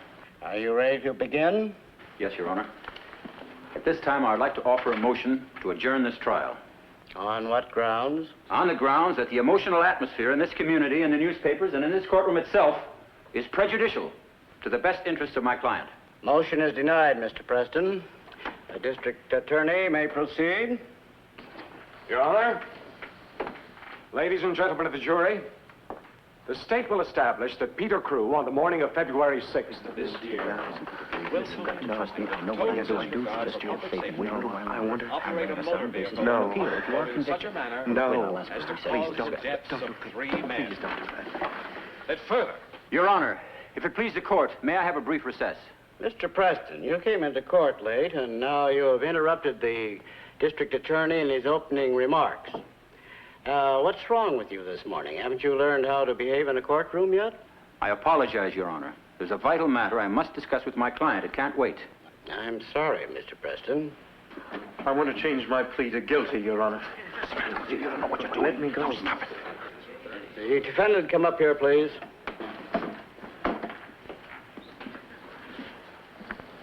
You know what you're saying? Yes, Your Honor, I do. Have you talked this over with your attorney? Yes, sir, I have. Yes, Your Honor, that's one of the reasons why I wanted this recess, to discuss it further. That would have meant talking it over with my father, and I don't want to talk it over with him, Your Honor. My father bribed George Morton, a juror, at my first trial, to vote not guilty. That's a very serious charge you've just made. I know it is, sir, but it's true. My father admitted it last night. I told Mr. Preston about it this morning. Is this true, Mr. Preston? Yes, Your Honor. Well, let's take matters in their proper order. The jury is discharged. The jurors will report to the central jury room. Mr. Hunter, will you step forward, please? Did you have any suspicions of bribery in the first trial? We talked about it at length this weekend. This morning, I assigned 2 investigators to the matter. We have no evidence at the moment. Well, you have now. Why are you changing your plea? Because I had no right to do what I did. I've killed 3 men. Well, did you intend to do that? No, sir. But I did. The risk was there if I drove too fast, and I drove too fast. I had no right to risk anyone's life just because it was fun to speed. I listened during my first trial, and I understand that's the way trials are supposed to be run. But I know what I did. And I don't want to be allowed to go free on a technicality or because the jury likes my face or for something like that. You see, if I was crossing a road and some kid in a car was... I don't explain it so well. You're doing fine. Well, people just shouldn't be allowed to do things that could hurt other people and then get away with it. I believe that. Well, I believe that, too. Will you waive the 48-hour rule and the probation report, gentlemen? Yes, sir. Well, I have no objection, Your Honor. Under the law, there must be a 48-hour delay between the plea and the sentencing. That's to give the judge a chance to think about the sentence. But I've seen and heard enough about you to come to a conclusion now. Therefore, Peter Crew, I find you guilty of criminal negligence and operating a vehicle resulting in death. And I sentence you to 2.5 to 5 years imprisonment. I also fully recognize that you are not a criminal and that no good purpose would be served the state by having you treated like one. I therefore suspend the execution of that sentence and place you on probation for the same period of time. Further, I am revoking your driving license for an indefinite period of time to be determined at a later date. You'll begin reporting to your probation officer immediately. And I warn you, the least infraction of the rules he sets for you will find you serving your full prison term. Thank you, Your Honor. Mr. Hunter, I shall expect you to seek an indictment against Charles Crew on the charge of bribing a juror. I will, Your Honor.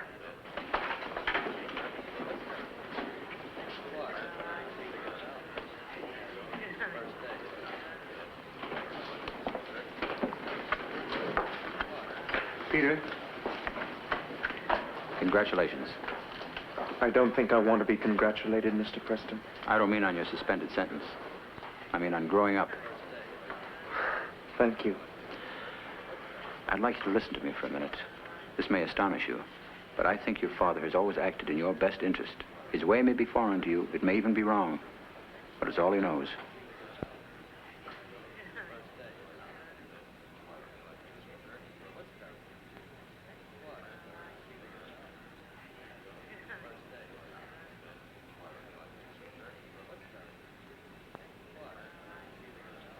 Peter?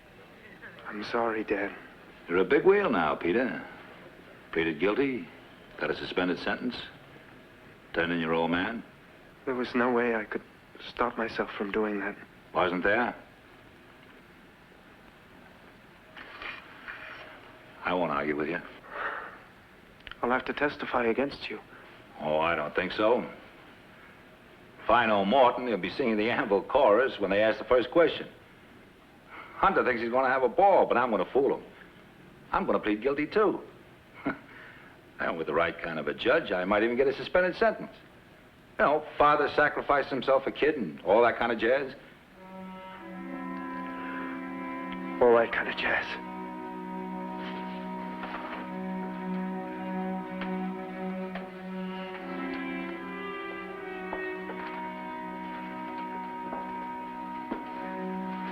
Come on. You told me you weren't going to come apart at the seams. Let's talk about it.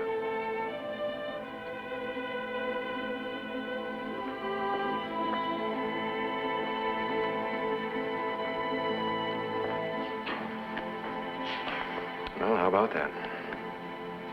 You think they'll make it? I sometimes wonder if we're going to make it. Let's talk about it.